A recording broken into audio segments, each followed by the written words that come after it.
lowest lie in America, Senator. That power can be innocent. You're gonna go to war. That bitch brought the war to us. You know you can't win this. It's suicide. The greatest gladiator match in the history of the world. Son of Krypton versus Bat of Gotham.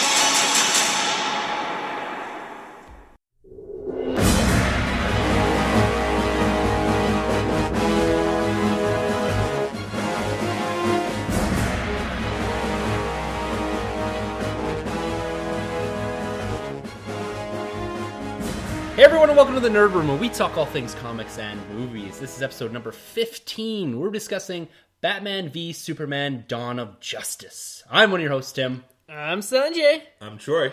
And... oh no, Baron didn't show up. Yeah, no, he's out going to the Aqua concert in Regina, so make sure, Baron, if you're listening to this, we're very disappointed, but we hope you're loving that Barbie Girl solo, and Wait, are you serious? yeah, man. No, you're not. AquaCon? Aqua's coming back, 2016. AquaCon. AquaCon, 2016. No, The for real. reunion tour. Are you being serious? Yeah, 100%. He didn't come here because of... Aqua. You're such a liar. No, man. Okay, he'll tell us next week. He's going to tweet us out. Tweet us out, Baron. Let us know how Aqua was, okay? Need some pictures. Okay, but for real, are you serious? Yeah, man, 100%. Jeez. Just want to welcome everyone to, was this episode 14 or 15? 15. We're 15. still here, guys. Wow, Loving episode this. 15, Yeah. Cruise Control. Have you slept recently? I have not, which could explain the reason why I cried several times in Batman vs. Superman. Was it more of because you're happy to see things, or because it's like so long and I just want to go home? Well, you know, I did cry. I counted 3 times, but we'll get into that a little bit later. Yes, we will. Because DC has been all over the place this past week. Yes. The most controversial film, what is that line from the trailer or from the movie? It figures that the most powerful man in the world would be a figure of controversy. It figures that the most powerful movie in the world would be a figure of controversy. And that's what we have here today, folks. Yes, we do. You can piss in a jar and call it Granny's peach tea. Peach tea. Yeah, and that's what we're bringing you today. Peach tea. What, Mom? Peach tea sales are just going to go through the roof now, I bet. So it's pissing in a jar. That ever went away? Shit. Before we get into all of that, we had a nice surprise. We had 2 Lego Batman trailers drop this week. I'm glad they could build upon the last one. Yeah. You see what I did there? Build upon? Yes. That's awesome. No, these things look pretty incredible. They're like a Yeah. nice satirical take on the Batman universe. Yeah. And Oh, yeah. the last one nicely points out all the instances where they referred back to the Waynes and the death of the Waynes Yeah. and Batman being a ridiculous character sometimes, which I really, really like what they're doing here. And Will Arnett as Batman coming from the Batman Lego Loving it. movie. Yeah. Or the Lego movie. And no, it's looking like it's going to be a lot of fun. I'm pretty pumped for this. Yeah. Yeah. I like these kind of more satirical, kind of, you know, self-referential. Let's lay it in on ourselves, even with flashing up the bat nipples. Yeah. The one thing I liked about this is it had like Superman, it had the Justice League in it. It wasn't just a Batman film. That's right. Yeah, I thought that was pretty cool. Yeah. They seem to have a lot of freedom to do whatever they want with it. Like Yeah. they don't seem to be really holding back on much, Definitely, which is kind of definitely. nice. Yeah, It giving those guys some creative freedom in that to pull some strings. And Absolutely. do whatever they want. Yeah, the chemistry between Alfred and Batman looks like it's on the right start Yeah. in that second trailer. Oh, so, yeah. Do you think with Warner Brothers owning Lego, we'll ever get a Marvel Lego movie? Well, they had the Marvel Lego video game, Yeah, that's right. Yeah, right? They do all kinds of stuff like that. Yeah. Yeah, and they did do a Netflix one. I know there's a Netflix Marvel Yeah. Lego Yeah. Avengers thing on there. It's hard to say, it's hard to say goodbye to all that green because you know it would make money. Oh, yeah. Yeah. Oh, yeah, definitely, right? And like the Lego stuff, it's becoming more and more known for these kind of, like I keep saying this, but satirical takes on the source material. Because the Star Wars Lego stuff that's come out more recently is hilarious. Yeah. And it really pokes fun at kind of some of the plot holes. And I Yeah. think I've talked about this before, but it's a lot of fun. Like a Robot Chicken kind of like. Yeah, Yeah, it's almost, yeah. almost like that. Yeah, a but little it's- more softer. Yeah, exactly. Yeah. And it's with all the Lego, and they stick right to the kind of the Lego world. Yeah. which is really cool. Yeah. Yeah, so it's a lot of fun. So that drops February 10th, 2017. 2017. Yeah, so a little while yet, almost just under a year, I guess. Cool.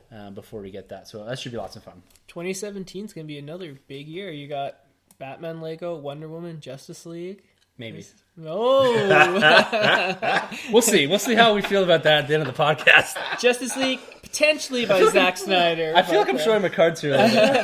Jim, so how much did you love Batman v Superman? We'll see. If it was a woman, would you make love to it, date it, marry it, or throw it away? Ask me again if you're talking to me at the end of this podcast. Yeah. You know what? Film is subjective. Not everyone loves every That's film, true. and That's that's very okay. true. You know, it brings up this healthy debate. I'm glad that we live in Definitely. a society that we can talk about these things, and we're all mature adults. Yep. If you guys don't like it, I'm never coming back on the podcast. But, I think you've said that before. I don't even know why I'm here. You guys keep tricking me. Hey, Sunjay, I have some stuff for your baby. Come here. Oh, while you're here. I've got Aqua tickets. Come over here.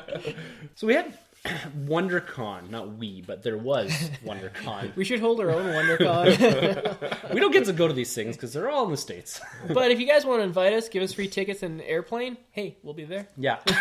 But DC had a big presence. Yes, compared to that's right. C2E2 this past weekend. And they announced a lot of stuff at the DC Rebirth. Yes, that's right. Just getting started, a lot of creative teams Yep. and a lot of new titles. Yes. Yes. And I know I've committed myself to reading at least a portion of June's releases. It's Yeah. official. It's locked in now. Yeah, So- exactly. We're running down this list. Okay. We're not doing all these, are we? No. No. Holy man. That's a lot of stuff. And That's a a lot of lot. stuff that, I'm not going to personally get. I'm kind of trying to limit myself to about 10 to 12 titles. Cool. I mean, and by 10 to 12 titles, I To mean... start? Yeah. I just mean like Batman ships twice monthly, so I count that as 2. Because, Okay. 10 okay. to 12 comics per month.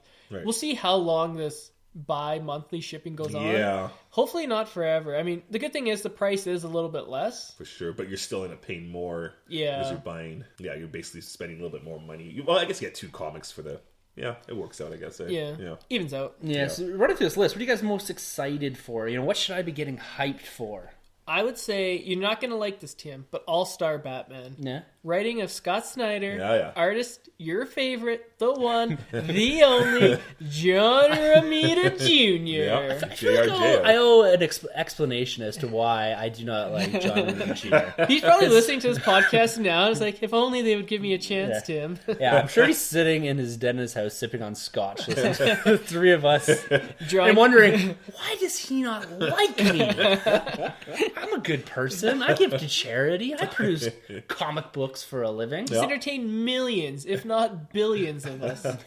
Well, it's my dislike came from One time Tim saw him at a con, and he wouldn't give him money. wouldn't even look at me. No, he did the drawing or the artist's work on Remender's run of Captain America a couple years ago. Oh, yeah. That was the Dimension Z stuff. We Z. spoke about that before, and I was just so turned off by the art. It's very dramatic art. It's very, I would almost call, I don't know, but I don't like insulting artists because I can't draw. Right. Yeah. I can barely draw a stick person. Yeah. But just like my own personal, like the aesthetic of it, I just don't like it. Yeah. Like it's, there's scenes where he had like Captain America. There's a part where he had essentially like his chest ripped out and he was just like gushing blood. Oh, yeah. He's And- notorious for that kind but of it was stuff. like, it looked like it was coming out of him like in barrels. And I was Yeah. just like, I like sometimes my art to be a little more realistic. And Yeah. all the faces kind of look the same. You didn't like the cap with the long hair going on? No, I don't know what it was. And it was that, and the story bothered me. And Okay. ever since then, I was kind of like, I really don't like, Turned off. because he did some stuff in AVX, Yes. and Yeah. some of that was okay, Yeah.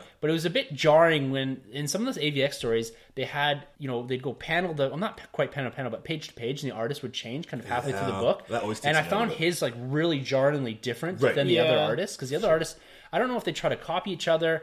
Or because they did this a lot in the early stages of Marvel, right? They had a very specific style, and all the artists had to come in and basically copycat Like that. Steve Deco, Yeah. and then everybody Yeah. trying to do that. Yeah, everyone would try to do that to make Kirby. it. Yeah, Yeah. exactly. Jack Kirby was Yeah. the big one that everyone's like, you have to draw like this so the Exactly. continuity looked the same. And I like the aspect that we do have artists coming in and the constantly changing artists on each book because you get some different kind of takes on things. But I kind of find it very jarring when it happens so quickly. Like the books now, and I think this is more at Marvel than DC, is you get artists changing very, very frequently across the title. Right. And sometimes, there was a run in the Guardians where the artists only use like bright purples and pinks and greens and stuff like that. Yeah. And there's like a couple issues in the middle, and I don't know. I like kind of like the Jim Chung art and stuff like that. A little more realistic. Yeah.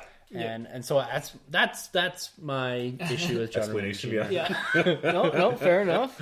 So what kind of story are they telling? I had trouble understanding this because it seemed like continuity is kind of out the window. Oh yeah, I don't think they're paying attention to continuity at all anymore. Like, 'cause they seem to be bringing in like pre-Flashpoint stuff, and New 52 Like, stuff, creativity over continuity. Yeah. That's their thing. Yeah. and they seem to be just telling stories, like Stories, whatever, just giving kind of the reins to the artist and saying, do whatever. Yeah. As long as you're producing good content. Like, are you guys in favor of that, or would you like to see the continuity run through this? I know I'm not a big DC reader. Right. Maybe I will change sides. Yeah. But That might work, right? probably not. I wouldn't bet on it, but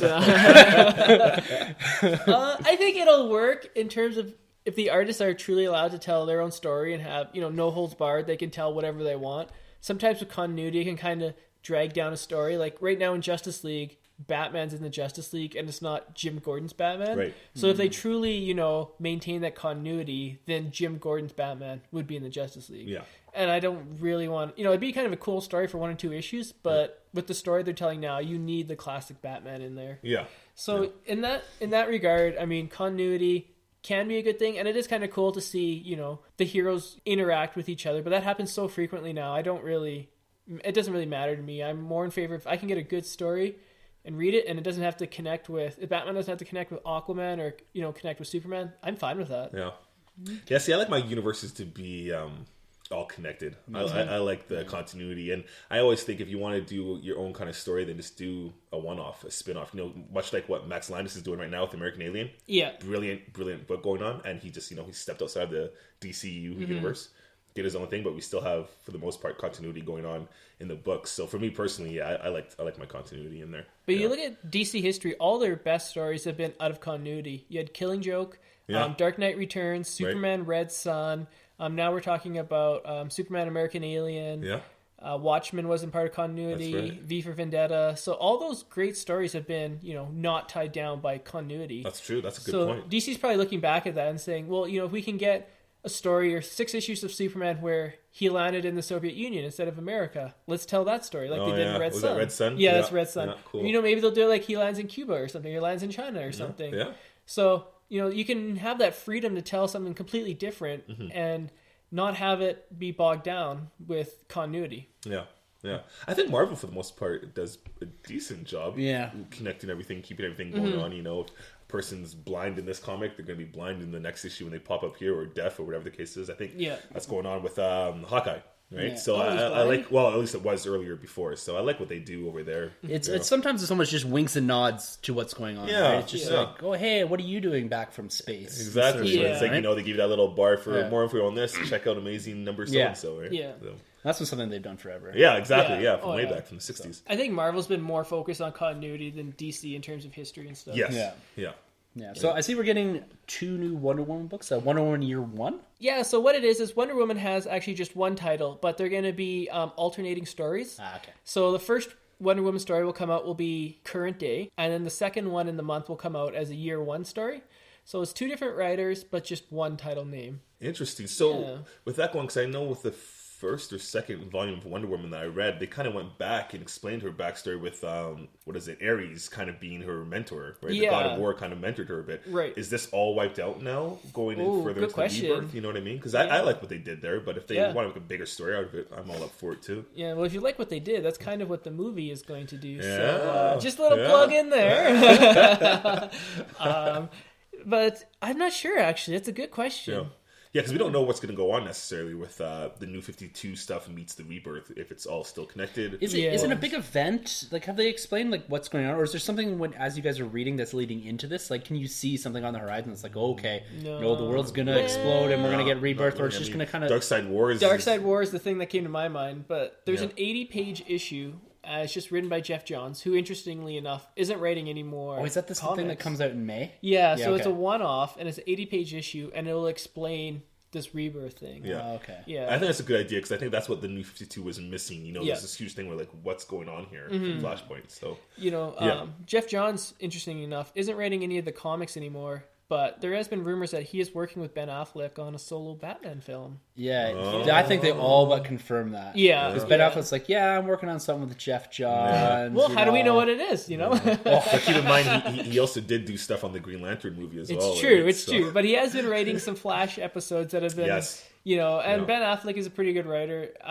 He's writing like the TV series Flash? Yeah, some of it. Some of it. And what is Arrow, his role? Is he like a creative director? He's like editor-in-chief, isn't he? Chief Creative Executive Officer, I think is his title. So he's kind of like Kevin Feige, I guess, where he oversees the movies, TV shows, and comics. Yeah. That's a lot to oversee. Yeah. I think he's also doing one issue, teaming up on one issue for Green Lantern. That's right. Yes, yeah, you're right. He's doing just that one little team up there. Yeah, and he is working with the Aquaman writer to continue their, I think it's called Voyage of the Seven Seas. Right, because he did a great run on the Aquaman in the first New 52, right? Yeah. Yeah. And then another John stepped over. Or was it another Jeff? Jeff something another. Oh, yeah, another Jeff guy. Parker, I think. Right. Yeah, he did an excellent job. And then they got the guy who does Magneto, Colin Bunn.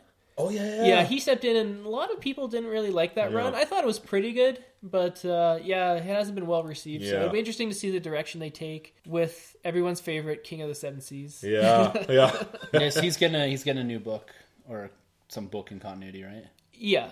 Okay. Aqualad, the Adventures of Aqualad, or maybe he'll be with the Aqua concert with Baron. Yeah. Team up with Aquafina. This looks like we're going to get a lot of fun stuff out of here. So I'm looking forward to the list you guys are going to put together that we're going to read and review. Well, Tim, reading this as a Marvel guy, are you excited about any of this? Crickets. Yeah.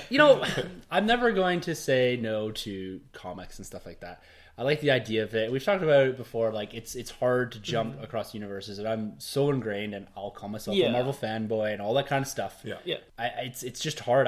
I'm excited to read this stuff. You know, I'm interested to see if I get hooked into something. Yeah. Because I'm viewing this a lot like I'd see an issue number 1 or a trailer or something. Right? You've got one issue to hook me. If you can't hook me at one issue to intrigue me enough to go to the second issue, then it's out. Fair enough. Right? If I'm going to read something, it's probably going to be Batman. Yeah. I think that's most people's thoughts. Yeah. And we'll talk about this in the movie. I really enjoyed some parts of the Batman portrayal. I've always enjoyed the Nolan movies and Batman 89. Even 66 I got some sort of fond memories of. So if I'm going to read something, that will be it. So I'll be interested to see if that book can actually hook me. Or we might be surprised. I might end up liking Flash or Aquaman or Wonder Woman or something like that, right? Fair enough. So I'm looking forward to that aspect. It's kind of bringing something different into my reading and trying something new. That's the thing I'm excited for most. A particular book, we'll see. What do you guys think of the Big Three's new costumes, their new look? Wonder Woman, Superman, and Batman. Have you guys seen their... No. Oh, you haven't seen their new... No, I haven't seen it yet. Oh, okay, yeah, they released it at some... This for the Rebirth stuff? For the Rebirth stuff. Yeah. Oh, okay. Yeah, yes. Is it looking like kind of something more similar to what we're used to? Or? A little bit. See, I thought they were going to try and make everything look more like the movies, which Wonder Woman's is identical to the movies. Is it? Oh, okay. And it's really cool. A little more red, a little more gold. Yeah. Batman's is pretty similar to the regular, Greg Capullo, except now his bat symbol has the outline of a yellow. Oh, yeah, right? I did see that, And his belt's like kind of blackish yellow. Oh, cool. So it looks kind of the same. And Superman loses the boots. He doesn't have the boots anymore. His legs are just blue.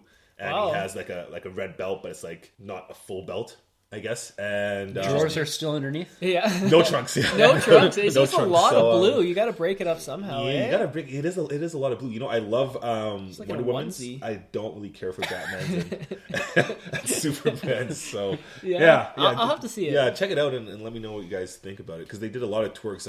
Nightwing's back in the blue now, which is cool. Oh yeah, that's cool. That's cool. Yeah, and then Robin's in there obviously, and Flash. It looks like we have Wally West. Flash is back as like a kid, like a teen. Yeah, I saw that. So yeah. So Troy, what are you most excited for? I know you read some DC, a lot of Batman. Are you gonna pick up anything besides Batman, or just kind of stick with the Bat family? Well, I do Superman too. Okay. Superman and Action Comics, but I'm gonna definitely stick with Batman. Obviously, I'm gonna pick up. Is it the Superman or just Superman?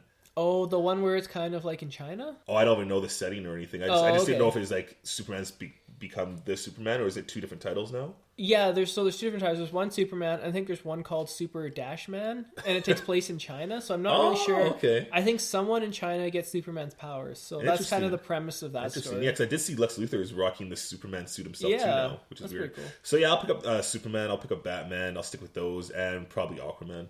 Cool. Yeah. Cool. Nice. I persuaded you to the Aqua family. Yeah, man. Yeah, I'm thirsty. Yeah. One of the writers is Greg Rucka. I think he used to write some of the Star Wars comics. Are you guys familiar with his work? Is he on Darth Vader, that one? Greg? No? Oh, yeah, maybe. I think that is I Greg. don't know. Yeah. I can't remember. Oh, okay. I'll get back to you. He's a writer or he's an artist? I think he's a writer. Oh, okay. He could be a writer/artist. Okay.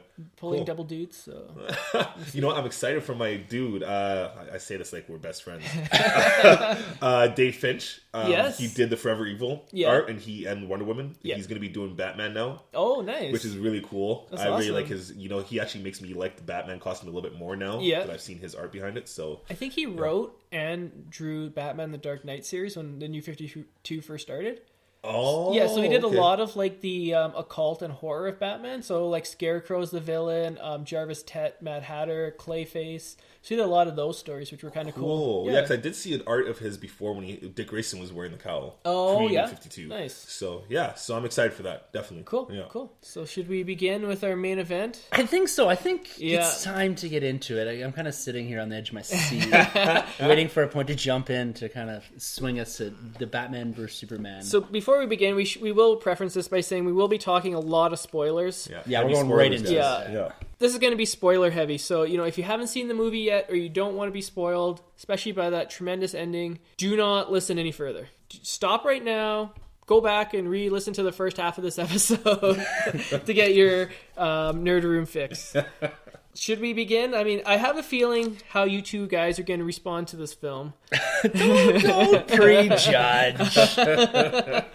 If only we could have told critics that before this film came out. What's it, though? This is probably, looking at Twitter and Facebook and all that, it's probably one of the most debated, discussed, and polarizing Yep. comic book movies in recent memory, if not ever. Yes, Yeah. I completely agree. I mean, for me, this has been a buildup of about 3 years since DC first announced Batman vs. Superman. Yeah.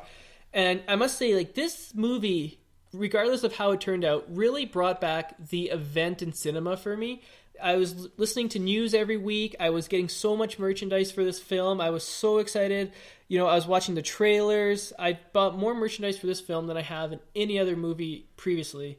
And it really brought back, to me, this was my Force Awakens. Because, you guys were so excited for that film. It's been building and building and building for decades. Nice. And this is a film I've been wanting to see since I was 5 years old, and I had my action figures. For sure. And I smashed them together. Yeah, Yeah, exactly. for sure. And Zach smashed his action figures together. Oh, well, no. Should Now we... you've gone and tugged at my heartstrings here. I'll be back in half an hour. Should we start with some good, and that's the box office returns this opening weekend? Yeah, this thing looks like it dominated. Yeah. And it's a little lower. I guess it came in at what, 166? 166 North America, about 420 worldwide. Yes, we're all pegging it between 180 and 190. Yeah, and I think you can contribute that to bad reviews. Would probably be about 20 million. Yeah, That cost it? Yeah, I guess you can say that would be your good word of mouth bump. For sure. Yeah, absolutely. And so it did, really good worldwide. Yeah. It's the best-selling WB opener, I believe. It Beat actually Harry Potter. it just dropped because originally it was 170, and then Harry Potter's was like 168. Oh. So now it's like number 2. So it beat any other Batman film. Oh. So it's the highest WB superhero film opening weekend. Cool. I think next weekend's going to be more important. Yes. How this thing does next weekend will determine if we get a Justice League or not, because they've set back the production to April 11th. So that gives them enough time to see about 3 weeks of box office returns. It's not like they're just like April 11th rolls around. They're like, okay, action, and then all this stuff shows up on set. It's like they're just waiting. This is like when they actually like click the thing. They've been doing work. Oh, yeah. Since Oh, yeah. probably a year and a half ago, pre-production. And all Very that stuff, true, right? yeah. And that date is when Ben Affleck and everyone shows up to set, and it's like, hey, we're here. Like, high five, let's go. Yeah. I think we're safe to see we're going to see a Justice League. A version of it, I think. Yeah, may not be Snyder. I think we can all Yes. agree that he's on the hot seat right now. Oh, Yeah. Whether you like the film or not, Yeah. he is on the hot seat. And I feel bad to a degree for this guy. Like he's taking so much heat for this, my and God. whether or not it's deserved, we'll get into. Yeah. Yeah. But for a guy that's he's going out there, he's putting himself out there, his time, effort, like 30 plus months into this thing. Yeah. I think it's even in the movie. Looking back at it, I think even there's a shot of him in the movie. Oh, really? Yeah. Yeah, when Batman went in... Yeah, it's spoilers anyway. So when Batman went in to take out the thugs and he stabbed that one guy, that whole crew of men, Snyder was one of the guys with the gun that was That's equipped. right. Yeah, you saw that too, right? Oh, really? Yeah. Totally missed that. Yeah. Interesting, but it's getting just trounced by critics. Oh, yeah. yes, And absolutely. It's about, what, like 28% Rotten Tomatoes? Yeah. Jeez. Which, you know, isn't a real proxy for how... sometimes I feel there's a bit of a disconnect there. Yeah, I agree. And, you know, the fans seem to be loving this. But there's this divide, right? Yeah. You're on one side or the other. Yeah. Yeah. And that's Civil how War. polarizing this is. You're not... Yeah. There's no kind of middle ground where... Or at least the people I've talked to, and it's interesting because when I'm talking to different people, I'm like, okay, I know what this person's going to say. Yeah. And he tells me, and I'm like, oh, really? That's what you thought of it? Yeah. And, you know, and you're sitting in the theater, and, like, I'm listening to people around us, and, you know, behind us in the theater, there's a couple kids. Yeah. And, you know, there's pretty scary scenes and stuff like that. And One kid was crying. yeah. Yeah. Really? But they seem to love parts of it. Yeah. Yeah. And I'm listening around at the end, and, you know, some people are kind of like, some people are kind of just like you don't know what to expect. And, you know, we're at the IMAX first showing, so you have your fans are there, right? Oh, and yeah. there's this mixed reaction in the crowd itself. Yeah. Yeah. And so that was kind of interesting to see that perspective of things. Yeah. Yeah, totally. Definitely. You know, you bring up a good point about Rotten Tomatoes because, you know, it's kind of an imperfect science. You have two critics and two movies. One critic gives it a 6 out of 10. The other critic gives it a 10 out of 10. They're both at 100%. Yeah. You know, so it is kind of interesting where you can gather all the reviews, but I tend to think there's certain reviewers that I trust opinion more than others. Yeah. And some of the, you know, a lot of the comic book sites still were saying, you know, it's a good movie, it's just okay. You know, a lot of them weren't going into the praise. Like Man of Steel on IGN got a 9 out of 10. Yes. This got a 6.8. Yeah. So, you know, that's another thing. Even the comic book sites divided on this. Yeah. Some were giving it, saying this is the best Batman we've ever gotten. Yep. 8 out of 10, 9 out of 10. Some were saying, I can't believe I watched this. 2 out of 10 kind of thing. Yeah. And I you know, I can see both sides of that. I can see why people would thoroughly love this movie. And I can also see why people don't like this movie. Before we get any further, I thought I'd bring up the little exercise. So this is at 28% right now. And so I have 5 movies here. And just get your quick opinion on which movie you prefer better. Batman vs. Superman or this movie. Okay, cool. Okay, and these 5 movies have a higher Rotten Tomato rating than Batman vs. Superman at this point in time. This is going to be tough. Like, this is still Fun game. This is still sitting so fresh in my mind. And okay, let's do this. We'll start. First one, Batman Forever. Wow. Yeah, you know, yeah. I'm going to say Batman vs. Superman. Yeah. Oh, yeah. Yeah, I'll say Batman vs. Superman. Yeah. Okay, to be fair, in my opinion, I have Batman vs. Superman in all 5 of these. So. Next one, X-Men Origins Wolverine. Batman vs. Superman. Batman versus Superman, but there's some things I'm holding back on. But I'll say Fair enough. Next one, Spider-Man 3. You know what, though? Honestly, when I left the theater seeing Spider-Man 3, I thoroughly... I enjoyed that movie. I didn't walk away from Spider-Man 3 the way I walked away from that. I'll have to say, because that's more of an expectation thing. When I went into Spider-Man 3, I was excited. Yeah. But for this, I was expecting... I don't want to get into it yet, but... See, I was expecting high for Spider-Man 3, because Spider-Man 1 and 2 were incredible, right? Yeah. So when 3 was coming out, and I heard Venom was in this movie, I was like, oh, man. So not be excited. Yeah, you know, I'll go with Batman v Superman still, too. Fantastic Four, Rise of the Silver Surfer. Smokes. Batman v Superman. Yeah, I'm going to have to say... What the heck? But it's an intro... That's a really well put together. What's the last one? I'm going to say... Last one is Daredevil. You know what? If it's the director's cut, I'll probably go Daredevil. I heard the director's cut is unreal. It's awesome. It's really good. It's awesome. You bring up another interesting point about the director's cut, and we'll get into that in a little bit. Yeah. Because me and Tim were kind of talking about this earlier. If Warner Brothers was smart, and if you're listening to this, what they would do if I was head of Warner Brothers is I would say, okay, next week in theaters, the 3-hour-long director's cut of Batman v Superman, and then I think that would bring up a ton of money and pump some more money into this thing. I think a lot of people would be like, okay, well, it's half an hour longer. Maybe it'll fix some of these issues that people had. Yeah. And You think there might be a fatigue though? People are like, have invested 2.5 hours of my time in this movie, and if they didn't like it, then they're kind of like, I'm giving you guys another $15-$18. Yeah. Would hoping you go? that you're gonna please me. Yeah, well, I'm going again to see the 2.5 hour version. So I mean, I've seen it twice already. Yeah. So I'm not repeat viewing that. would have you gone to see that though? Like the idea that Sanjay pitched, if they dropped the director's cut in theaters. The only reason I would go is because of the podcast. Okay. Yeah. I wouldn't go for any. Like, I don't have any desire to revisit this anytime soon. Yeah. There's my cards. I'll explain why. Yeah, no, fair enough. But this thing that you just, those aren't great movies. No, they're not. No. And there's no fans of these movies. Like, no one's out there battling and waving the flag of Spider-Man 3 or Rise of the Silver Surfer. No, and over time, that's almost universally panned in kind of the nerd world, right? Yeah. Let's revisit this when we come back at the end. Okay. Because there's a few things I want to talk about. I'll put a star here. Okay. A little flag in my notes. Okay, so I think we've given some indication here as to how we're feeling about this movie. Yeah.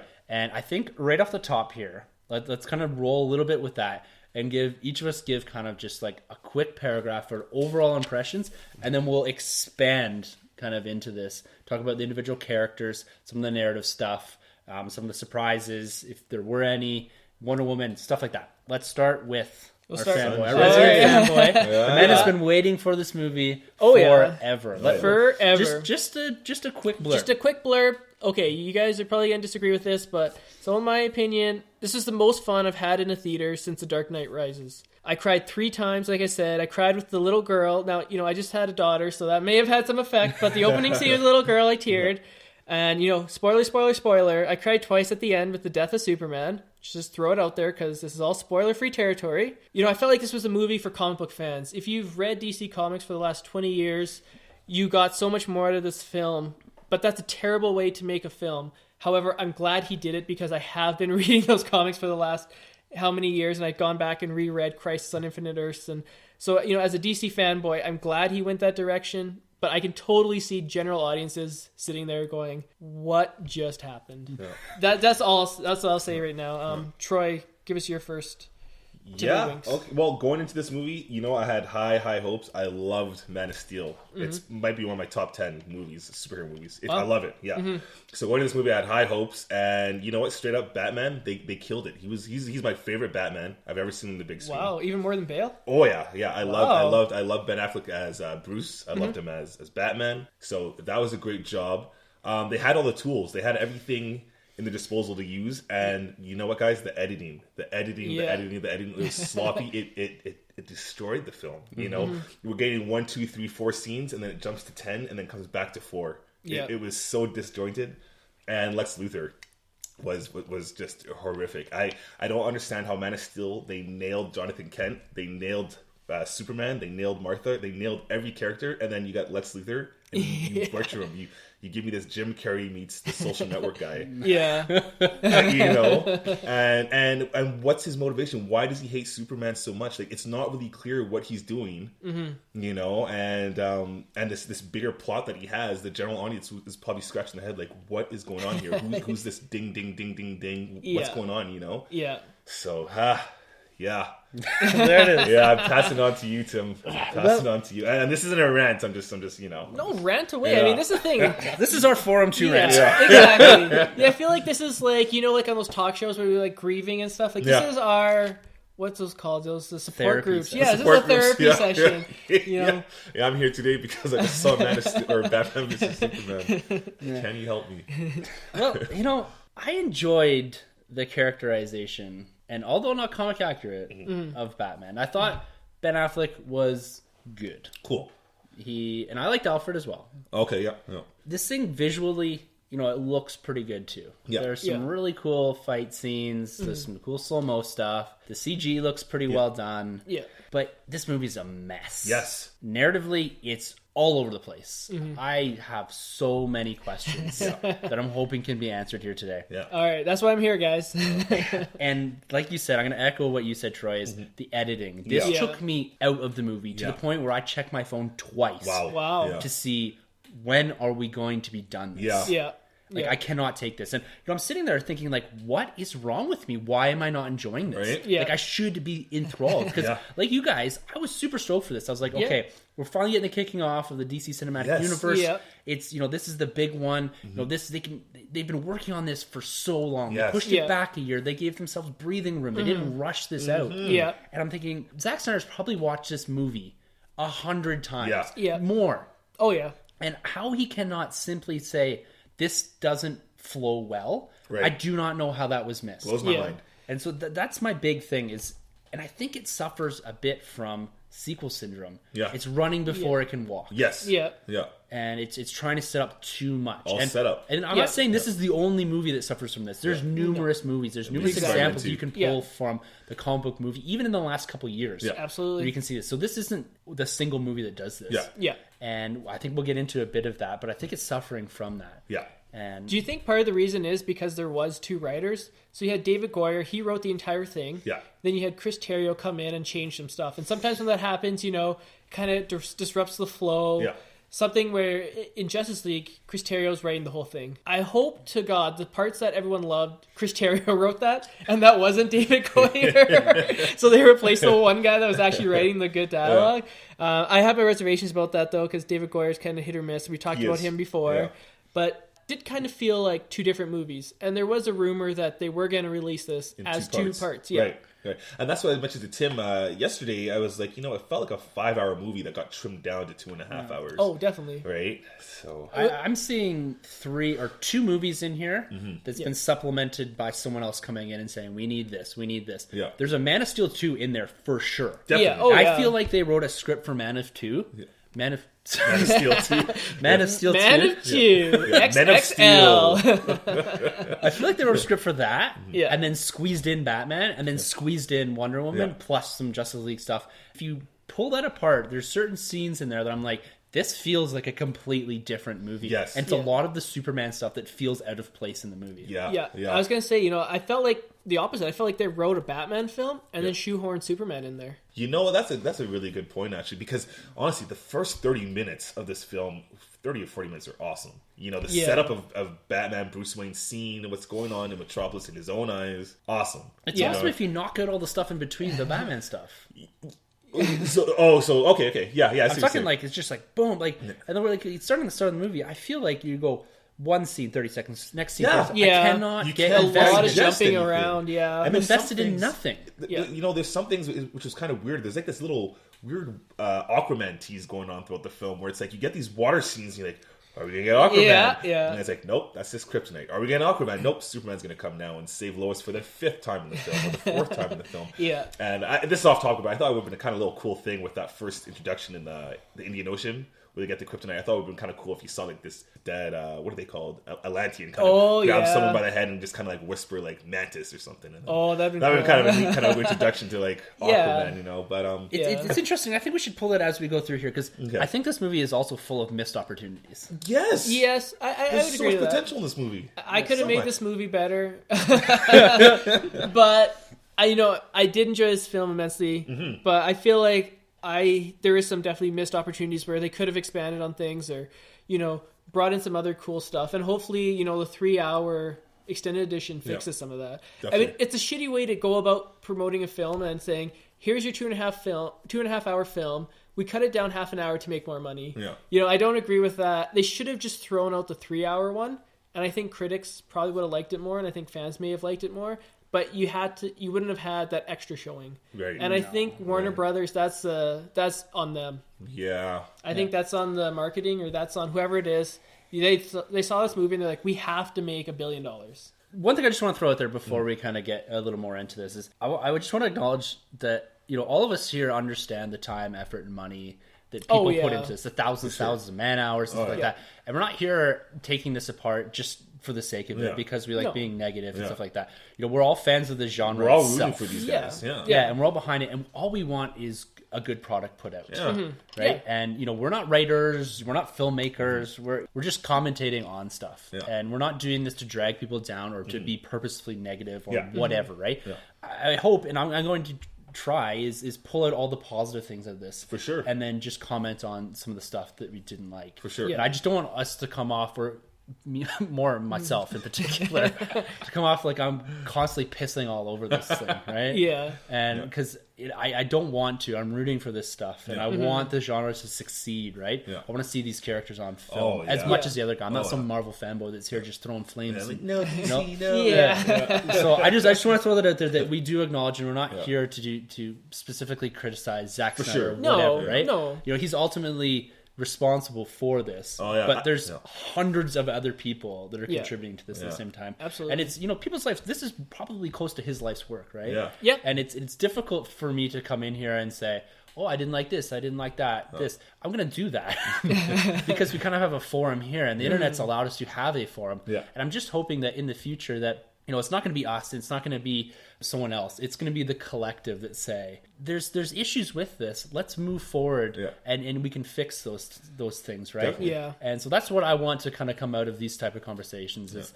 it's not going to be us versus them, or critics versus fans, or fans versus fans, or Marvel versus DC. It's none of that. So give the rights back to Marvel. Can you imagine? It's more about talking about these things and understanding them. And I'm looking forward to, on some of this stuff, Sunjay's perspective, because it might help me understand certain things. And your perspective, Troy, as a DC reader as well.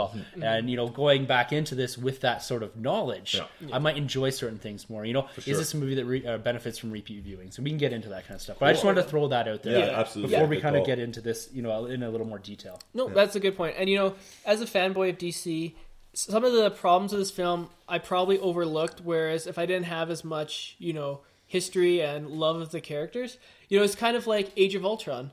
Tim really enjoyed that film. You look past things. Yeah, right? And, I still thought it was a good film, but I caught more of the negatives or some of the stuff I would have liked to change. Right. And I feel like this is kind of the same thing, where a lot of the people where you see on Twitter or fans are saying, oh my God, 8 out of 10, 9 out of 10, this film is amazing. Those people kind of overlook some of the stuff, because there is definitely some flaws to this film. I'm not going to sit here and say it's the perfect film. Right. I'm going to sit here and say I had a tremendous amount of fun at this film, and I enjoyed XX and Y, but I didn't enjoy A and B. Yeah. And that's it. It's subjective media, right? It's something that, and that's the point of it, right? If the true DC fanboys or whatever, if people are enjoying this, that's great. A movie doesn't make $170 million because people aren't going and seeing it and enjoying it, right? Exactly. If it was that bad and that bad a word of mouth, this thing would have done way less. Yeah, definitely. But anyways, let's get into let's talk about Batman. Yes. Okay, the Batman. Let me just see here. The Batman. Batman. What did you think of Ben Affleck? Is he the best Batman? My opinion, I think I already said it. Yeah. I loved Ben Affleck in this movie. I had high expectations for this guy, and in my opinion, he delivered. And it marinated, right? The more I thought about what he did with the role, the more I was like, I love it. And I saw it again last night. And it delivered just as well, if not more. I love what they did with him. I love the creepy aspect. I know you didn't really necessarily like the scene of Batman in the corner, but for me it felt so Batman, because he felt like kind of like this not reptile, but this just gross kind of scary kind of demon. Demon. Where in the comics book guys are like, what is he? Is he bad? Because you don't know if this guy's a human or not. And I got that after seeing that. I'm like, you wouldn't think that's a human underneath that cowl. You think that's an overgrown bat. Yeah. And I liked how terrifying he was, and ruthless. This is the closest we've gotten to a Frank Miller Batman. He's ripped right out of that comic. He's stabbing guys. He's brutal. He's stepping on Superman. I'm loving it, but he's killing people. That's my one problem. So that's what I was going to ask. As purist Batman readers and someone that's the guys that have been reading him for a long time, how do you feel about the characterization? More on the fact he has zero morals. Yeah, I don't like that. Okay, so I kind of thought of it like this. In Batman Begins, where he said, I'm not going to kill you, but I don't have to save you either. I kind of thought that was more his mentality, where, he didn't take a gun and shoot a guy point blank in the face. He kind of did. He shot the guy in the tank, and then the fire, KG Beast, and then when he fired, that caused the explosion. Yeah, but I saw that, seeing it again, he brought out the Gatling gun in his Batmobile, and he shot at all the cars. That scene, the drive-by scene, and it's literally your drive-by scene. He must have killed 50 people.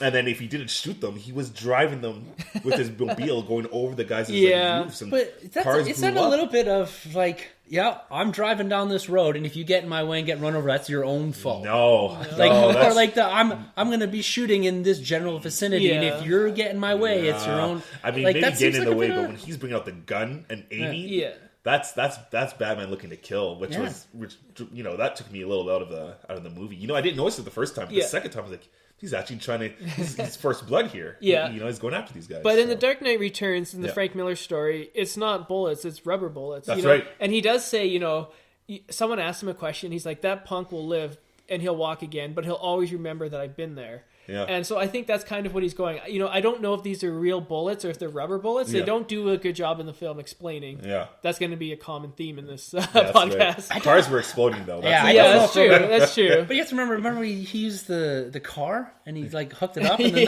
threw it onto the other car. Those guys are dead. I know. That's what I'm saying. And if they went in there and explained a little bit more of his morals of change, then I would have maybe understood. But I really like Batman being, a badass, but staying true to his morals and not killing. Yeah, that's true. There's a couple more throwaway lines from Alfred. Yeah. Could have bridged that gap a bit more, I think. Yeah. Because there's some of it about, good men becoming bad. Yeah, exactly. And, there's a lot of Alfred in there that he's talking, and I get the impression, and not being someone that's read a lot of Batman, and I don't know his, I know he has the moral story, he's not going to kill people. He has that code. That code, right? That's the big thing that's explored in the Dark Knight trilogy, right? Is the Joker points it out that they know that you're not going to cross the line. You have that code, right? Yeah. And so that's what makes him different from the Joker. Yeah.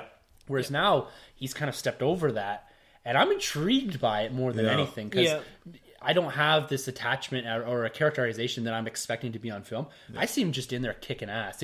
I don't really like him using guns. I think it's kind of cheating. He's always been a very physical person. And you do see a lot of that. There's a couple of really good fight scenes. It's brooding, right? But that first scene where he's kind of up in the corner. After he's when it happened, I was like, why is he up there? And then he has that weird crawl thing. I was like, I know. What is happening? It gave me like chills. That's so Batman. Which that's why I thought it was so cool, because if you saw in real life, you would just piss yourself. It's kind of more realistic than the Nolan, where he's just gone. And you're like, where would he go? It's like a desert, and then he's gone. And you're like, what? Exactly. Right? It's just hiding behind a cactus.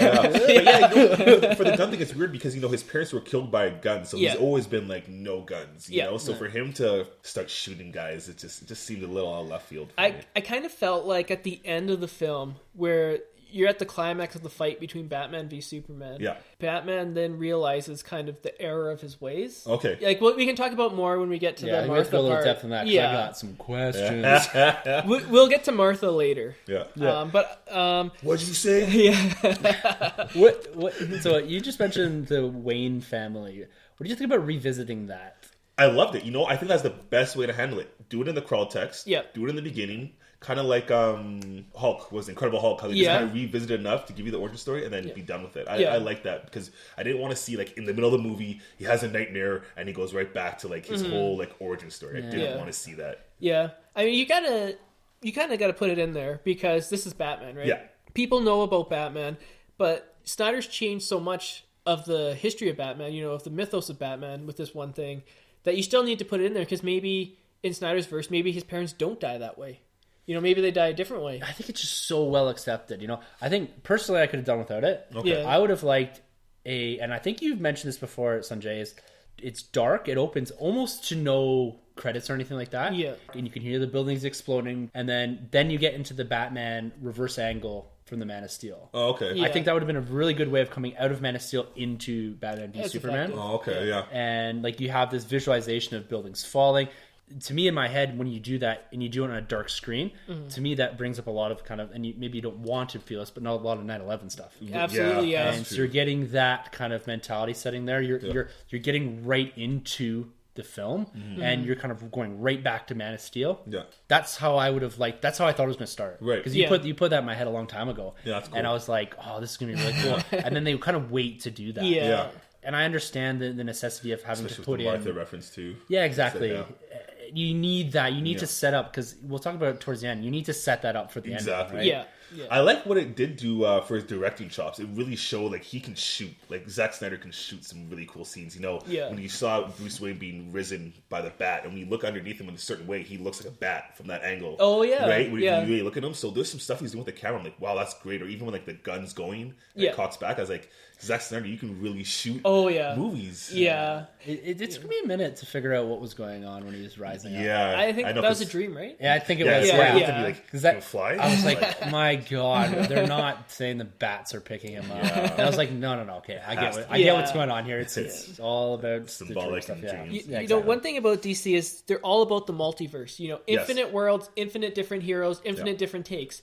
And DC fans kind of just accept it. You know, there's a universe there where, Superman goes into Russia. We talked about that. I think there's a universe where, I'm not caught up with all of them, but, the Justice League die, and then the rest of the heroes kind of take over. Yeah. And, as a fan, you just kind of accept different multiverses. Mm-hmm. It seems like fans aren't accepting the Snyderverse. This is his vision, so he can change the characters. I don't know if I talked about this before. I've said this many times to friends and stuff, but one thing I really don't like is when people say, like, I hate this Batman because it's not my Batman. Yeah. There's no one true Batman. There's no one true Spider-Man. There's no one true Captain America. Part of the reason what made these characters great is because everyone can put their own spin on the character. That's a good point. My Batman is different than yours, and it's different than Zack Snyder's, it's different than Scott Snyder's, it's different than Tim Burton, different than Tim's, different than Troy's. Way different than Schumacher's. Yeah. That's my Batman. My Batman has no nipples. Mine has 3. Sweet. So that's one thing, this is Snyder's Batman. This isn't Nolan's Batman. Right. And I think this film coming out so close to the Nolan films and being so different, and the Nolan film being superior, is really hurt it. If this film came out, if the Nolan universe didn't even exist, and this film came out, I think this would have been well more regarded. Yeah, but you know what the thing is, though? I don't think anybody had problems with the Batman, though. That's the thing, right? That's true. Because, true. I mean, you're right, though. There's a lot of pressure. Batman had to succeed in this movie. Yeah. If Batman was a failure, they might be going to the drawing board. Yeah. So, they had a lot riding on it, but I think Batman delivered, and I think everyone is on the same page that Batman worked for them in this movie. Oh, sorry, go ahead. I think that one of the big things, though, here is that this movie is now setting the tone and setting up all of the characters for the next 10 years. Yeah. That's the big thing that people are having issues with, I think, with Snyder and not accepting maybe his universe is that whatever is set up in the next basically 2-3 movies is what we're going to see until it's rebooted. And they're going to follow through with this slate, I think, no matter what. This thing is going to make a ton of money. And they're going to go back and tweak things. But I think that's why people are a bit more aggressive towards this, because this is setting up the Superman, the Batman, the Wonder Woman, the Lex Luthor, all that for the foreseeable future, right? Yeah. Well, it's interesting you bring up that point. I was going to bring this up later, but I think now's the right time to bring it up. Talking about Aquaman, because we had some comments. I've got to move my notes here. I'm still in the paper notes. I haven't really gotten through to the computer notes. James Wan at WonderCon, he was talking about Aquaman, and he said, Snyder does have some direction in the character, but he said, make no mistake about this. This is my film. Yes. I'm going to make it fun. And he also said, I'm going to involve a sea creature with possible hints at the Trench, which was the Jeff Johns run. Oh, okay, yeah. Yeah, so, but, this is Wan's movie, and so it's going to be a little bit more fun. It's going to be a different tone. Yeah. So I think it's just the Snyder films are this. Yeah. It doesn't necessarily mean the Batman trilogy or whatever they end up doing will be the same tone. It's kind of like in Marvel. Captain America movie is vastly different than Iron Man. Exactly. Exactly. Yeah, that's a good point, because I heard maybe even Ben Affleck might take on the Batman solo stuff, which would be my God, I want awesome. that so bad. It'd be great. So that's a good call. This is Zack Snyder's thing going on right now, but we're gonna get the Aquaman, and we're gonna get the Batman and the Wonder Woman by other parties. Yeah, that's a good point. He did not waste any time distancing himself from this movie. James Wan's an excellent director. I think he's a better director than Zack Snyder, so I have so much faith. This movie I like to think of like an airport. It kind of like teases different movies coming out or different destinations. If you guys are in this airport of the DC Cinematic Universe, are you guys more likely to take a trip on the Batman solo films? Like, are you guys more excited for Batman solo today than you were 3 weeks ago? More than ever. Yeah, I'd have to agree with that. Yeah. So you can say in that point, it probably added, I don't even know, X amount of millions of dollars to the Batman solo film just because of this one film. Yeah. Yeah, and I think it's probably bumped it up in release date as well. Yeah. But hey, Shazam, you're gone. And that's what this movie had to do, right? That's why you had to shoehorn the Justice League. You had to put them in here first, because if you were to, there's no way you could have introduced Aquaman first, or maybe Flash, but there's no way you could do Aquaman or even Wonder Woman without giving them this movie to shine in first, right? So I guess they succeeded in that aspect. In the solo films, because one of the things I really liked here was Alfred. Oh, Yeah, okay, I yeah. agree. Alfred, you liked Alfred a lot, I right? liked Alfred. I liked his backstory, being less of a butler, more of Yeah. kind of like a military advisor, an engineer, Yeah. and Yeah. that sort of thing. Yeah. I really liked that aspect, and I liked. Is it Jeremy Irons? Yeah, Yeah. I Jeremy really Irons, liked him in Scar. it. Yeah. Yeah. Yeah. That's actually from Jeff Johns' Earth 1 run. Okay. Right. So Alfred is more like an MI6 agent, That's I think. right. Yeah, Yeah. retired. So they're taking a lot of that Earth 1 context and pushing the story forward with that. Yeah, I see this Alfred a lot less like I'm bringing you lunch, Yeah. or dinner, or whatever. I'm Soup, making your bed. I'm going to be sir. like more of the kind of partner in crime Yeah. sort of thing. Yeah. Right? Yeah. What did you? I know you had a little issue. Yeah, with you him, know, Alfred started off strong for me. I liked him in the beginning, but you know what? And this is why those guys that did the trailer should just be like out of a job. It sounds bad, but they ruined all the lines. All the lines that were so Yeah. cool in that trailer. When you hear them in this movie, you're over it. It Yeah. doesn't matter. That great line that Alfred delivers in I think the first trailer didn't mean anything to me because Yeah. So, anyways, Alfred was great in a little bit in the beginning, but I needed some kind of like kindness, some kind of like support from Bruce because the world looks like it's about to end, and Alfred's just like whatever. Yeah. You know, there's no like urgency in his voice at all. Yeah. It kind of sounds bad, but I think he kind of phoned it in towards the end of the movie. I didn't feel like he was that mentor for Bruce at one point, that guardian. I just felt he was just like a partner. You know, I kind of think the reason why he did that is because he has faith in Superman. He's actually more on Superman's side in this film than Bruce's That's side. cool. Yeah. So I think that's part of the reason why, you know, he's kind of like, hey, Bruce, tone it down a bit. Superman's kind of cool. Might be on our side. You know, you brought up an interesting point about the trailers. I've both seen the film. Yeah. Give me your 30-second trailer. What would have it consisted of? Not the, you know, because a lot of the talk has been about the trailer giving away too much and the Doomsday reveal, which kind of softened the blow when he came out in the film. Yeah. What would your 30-second trailer have been? Cut out Doomsday.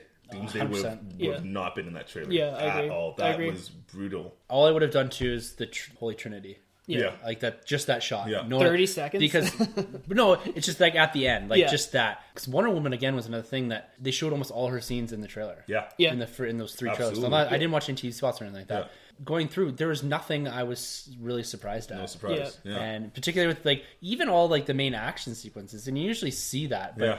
none of it. Like I felt like I'd already seen it all. Yeah. Yeah. Yeah. And yeah, that was agree. you could have done. There's that one scene where like you kind of see like all the smoke and that, and the lightning bolts coming out, and you kind of okay. you could have maybe put something like that in and been like, okay, something else is going on here. Yeah, fair enough. But you didn't need to be like, yeah, here's Doomsday. Yeah. Yeah. Right. And it's really hard to do though because I don't know. Yeah, it's tough because they have to sell the movie, but at the same Yeah. time, they gave us everything in Yeah. those trailers. And Well, they didn't tell you the death of Superman. no, they didn't. But see, and that's another thing. It's like, okay, we all know, like, no, we're not idiots. We all know Superman's gonna be back for the Justice League, right? Yeah. But why show us the sand or the dirt rising that he's still alive? It's like you guys already committed to him dying. Just commit all the way. and let's be surprised. Just You know? commit to something. just make a commitment. And I thought that was kind of lame because now you got to do this whole thing with the Justice League, the rebirth of Superman. Yeah. In the same movie as the Justice League. That's true. kinda weird. I kind of dug it because at the end of Dark Knight Returns, you hear a faint heartbeat when everyone thinks Bruce is dead. Yes. And I have to rewatch it. I'll have to listen for this at the end. But did you notice people are saying online that there was like a faint heartbeat of Superman at the end? Did you hear that or? I didn't hear that. I just saw the dirt rise. That's cool though. Yeah. So okay. you know the thing that Snyder's saying, he seems to be coming out and like explaining a lot of shit this last week. Yeah, he needs to. But he was saying he really thought it'd be cool if Superman wasn't really involved in the forming of the Justice League, because I think Luthor says Darkseid is, you know, Superman is dead on Earth. There's no one left to protect her. Right. So Darkseid recognizes that and is now going to set his sights on Earth. Yeah. So seeing that, it makes perfect sense why the Justice League would form, because if you had Superman in there, he's kind of like that nuclear deterrent. Right. You know, you're not going to attack Earth because you know Superman's there. Right. Superman's dead. Hey, I'm going to attack Earth now. The rest of the heroes have to band together, and then Superman comes back. And I think that's kind of what he was trying to drive at with that. So they're establishing Darkseid's kind of a coward, and he's like, I can't take on Superman. But now that he's gone, now Yeah. No, I see what you're saying, but again, it's not clear because for the general audience, they don't even know who Darkseid is. No, absolutely You know, they not. won't even catch that. There's what are those insects called again? The parademons? Yeah. They wouldn't know that. They wouldn't know the big, Greek kind Omega of human sign. thing. Yeah. Yeah, the Omega sign. They wouldn't know that. So Yeah. like, they did a horrible job of explaining that. Absolutely. Some of that's fine because that's for comic book people, Yeah, comic readers. yeah. But one thing I wanted to talk to you guys about was these dream sequences, Yes. premonitions, Yes. visions, whatever they are. Yeah. I have no idea what is going on. Yeah. So we get these, and it's Bruce having them. Yeah. Like, first of all, can we establish, is it the Flash showing him, projections of the future? Yeah. Is this an alternate future? Are these permanent? Like, where are these coming from? Because he falls asleep, and all of a sudden there's all this stuff's happening, and we have a whole nother sequence where, out of context, like if it was in a different movie or whatever, it was a one shot or something like that, it was really cool. Yeah, I you're thought, sold. like, you have like Batman faction, Superman faction. Yeah. Superman seems to be working with the parademons. Yeah, it's kind of a little bit of an injustice. Yeah, I was vibe gonna say going on. Injustice Gods And Among I Us. really like that, like kind of like post-apocalyptic world, like the Yeah. world's burnt down, whatever. Mad Max, like Yeah, exactly. And then he seems to be running kind of this ragtag group, and then they get infiltrated by the Superman team, and all this stuff happens, and then Superman has just gone bananas. Oh yeah. Yeah. All because Lois died? Yep. Yeah, so Yep. that's pretty much from Injustice Gods Exactly. Among Us. What happens is Joker puts this fear toxin in Superman, and he thinks that Doomsday has come. Exactly. And so he takes Doomsday into space and punches him. But what it actually was Lois, who was she was pregnant pregnant. with Superman's kid. So Joker made Superman kill his wife and his unborn child. So Superman snaps after doing that. So he goes and kills I the can see that. Joker, I can and see then that. it kind of like he's, it kind of like, Becomes like a dictator of the world. yeah, he's like, my eyes were blind and now they're open, kind of thing. Yeah. Yeah. And he forever hates Batman. And again, Batman has those morals where he's like, you can't kill the Joker. Yeah. We don't kill. But so we those didn't. two butt heads. Yeah. That doesn't work in this universe. No. No. But, I think that's just kind of like a little bit of snippet of where where they they got it from. Yeah. Yeah. But what I gathered is that it's the Flash. The Flash, I think, whatever happened in this movie, say it played out the way Lex wanted it to, and Lex wins, and Lois gets killed in that crossfire, and then that puts Superman on this path of what we'd be seeing in Flash's timeline. So when Flash is now being like, it's Lois, like, she's the important piece here. Yeah. Because he's already experienced what's happened. Yeah. I think it's something along those lines. So Flash is basically projecting these visions, these dreams, these nightmares to Bruce. And Bruce is like, okay, so even though he's not really listening. Yeah. Right? It's kind of Crisis on Infinite Earths, that scene where Flash comes back and he warns Bruce Wayne and then he kind of dies. Yeah. I think it's not a dream, but it is Bruce's memories collapsing upon themselves. And it's kind of like the Flashpoint paradox, or the Flashpoint storyline, which kickstarted the New 52. Right. Where the Flash goes into this parallel universe and then he's able to, because one of the things the Flash does is time travel a lot. Yeah. And so he's able to run faster than light and go back in time. And I think in the scene you hear him say, "Am I too early?" Oh, he says that in I think he says, it's kind of hard to hear. Flash says that? Yeah, I'm too early? am I too early? Because Darkseid hasn't come yet. Oh. And Batman and Superman haven't had their fight yet. And Doomsday isn't created yet. So he's saying, "Am I too early?" Oh. So that's one thing that. But it's not good that he's early? Probably. Wow, okay, that's interesting. Yeah. I didn't know about that. That's interesting. That's what I was reading about online. Yeah. But yeah, it seems like Superman was working with was working with Darkseid, and maybe Darkseid used something like the anti-life equation, which is this sounds really stupid, but it's this math equation that lets you bend him to his will. Like, how nerdy is DC Comics that like their big gun is like this math equation? box.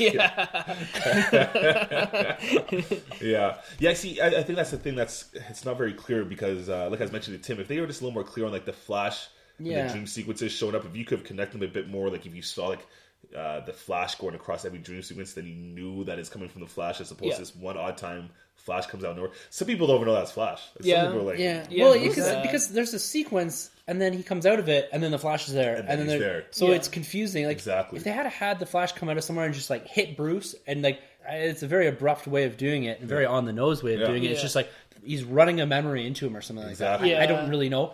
Like, I haven't really thought that much about it, but it's something like that because I was really confused because they seemed just out of nowhere. And I'm thinking because he wakes up and the Flash is there, right? It's not the Flash telling him this. So I feel like, how is he dreaming these things? Is like, where is this coming from? Right. I think it's just a future memory that's kind of collapsing upon his current self. Right, so it's overlapping with that timeline. Yeah, the it's timelines It's are very difficult to just show. Yeah, and I think in Justice League film, and I hope and I pray that they'll go into this in a much, much more detail. I kind of think of these as kind of like seeds that they're just planting and watering. And then when we get to Justice League, they'll bear fruit. For sure. Yeah. Which is it's unfortunate because I'm a big fan of the Flash TV show CW, and they execute the Speed Force so well in that show. Yeah. So the fact that they couldn't do this in this movie, I was just like, Yeah. But one thing it does open up is it opens up the multiverse. You know, it Yes. establishes time travel. It establishes different dimensions. For sure. So it does definitely open up the possibility that one day we do get the TV and the movies. Oh, you think that might happen? Eh? That You know, might go you down. know, think about this kind of like, you know, if this film, you know, has no legs, and then they're like, well, what do we do for Justice League now? Right. That's one thing they could do. Yeah. Another thing I was thinking of is Suicide Squad. If that's a hit, what if Justice League turns into, instead of Darkseid, it's just the Justice League trying to track down the Suicide Squad? You know, if people really connect to that Suicide Squad movie. What do you think if they did that? There's no Superman, so he can't just run really fast and round up all the Suicide Squad people. I think it'd be a squash. Yeah. Because the Justice League, you know, I'm a Marvel guy and a DC guy, but pound for pound, I think the Justice League would overpower the Avengers. So if you, Tim looks so mad right now. but you know, so if you're to take the Justice League and just have them take out these ragtag villains that Batman's taking out by himself, what would you need the Justice League for to take out? That's true. You know what I mean? Yeah. But the power of movie universe, you know, like Right. Batman struggles to take out like the Joker, or not Joker, or like the Riddler stuff Right. that he takes out on a regular basis. Yes, so that's there true. are ways to beef up the team and That's stuff. true. Yeah. Kind of talking about some of these characters, we talked about Flash. Yeah. Because part of this, you know, I talk about this airport movie. Like, this is an airport where you connect to different worlds. Yes. So we talked about Flash. Seeing the stuff you saw a little bit about him with his one scene and then his dream sequence. Are you guys more, less, or the same excited about a Flash solo film coming out of this? I'm mad about how they did that. Yeah, exactly. I think that was so lazy. Yeah, poorly handled. The shoehorned in. Oh, here's your Justice League. Yeah. I got this vibe of Amazing Spider-Man 2. Yes. Off of that Oscorp. presentation. Yeah, of, Oscorp. Yeah, Yeah, they're all in Lex there's Luthor's Venom, there's the basement. Vulture. Yeah. Really? Like there was none of that was. I just think it was like, oh, we have to get these guys out. Yeah. And then he had the symbols were in the Yeah. Yeah. This, I think the way to handle this, I understand that it has to be put in, and this is done in Marvel movies and the X-Men movies.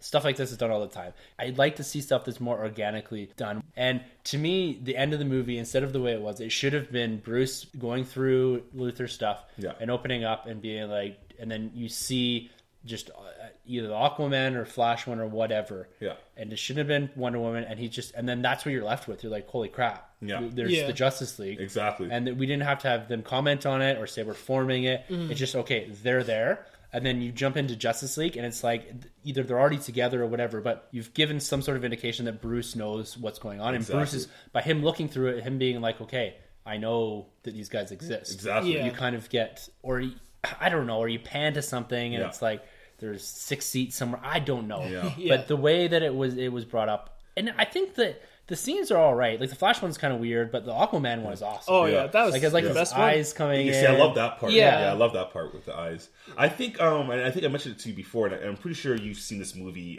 Batman, Legion of Doom or yeah. whatever with Vital or Savage. Yeah, yeah. Right? I think it would be a cool approach is if Batman's been keeping tabs on all these guys because he thinks one day the meta humans come together. If they ever turn bad, he can stop them. He has the answers. So I think it would be cool if he's keeping tabs on them.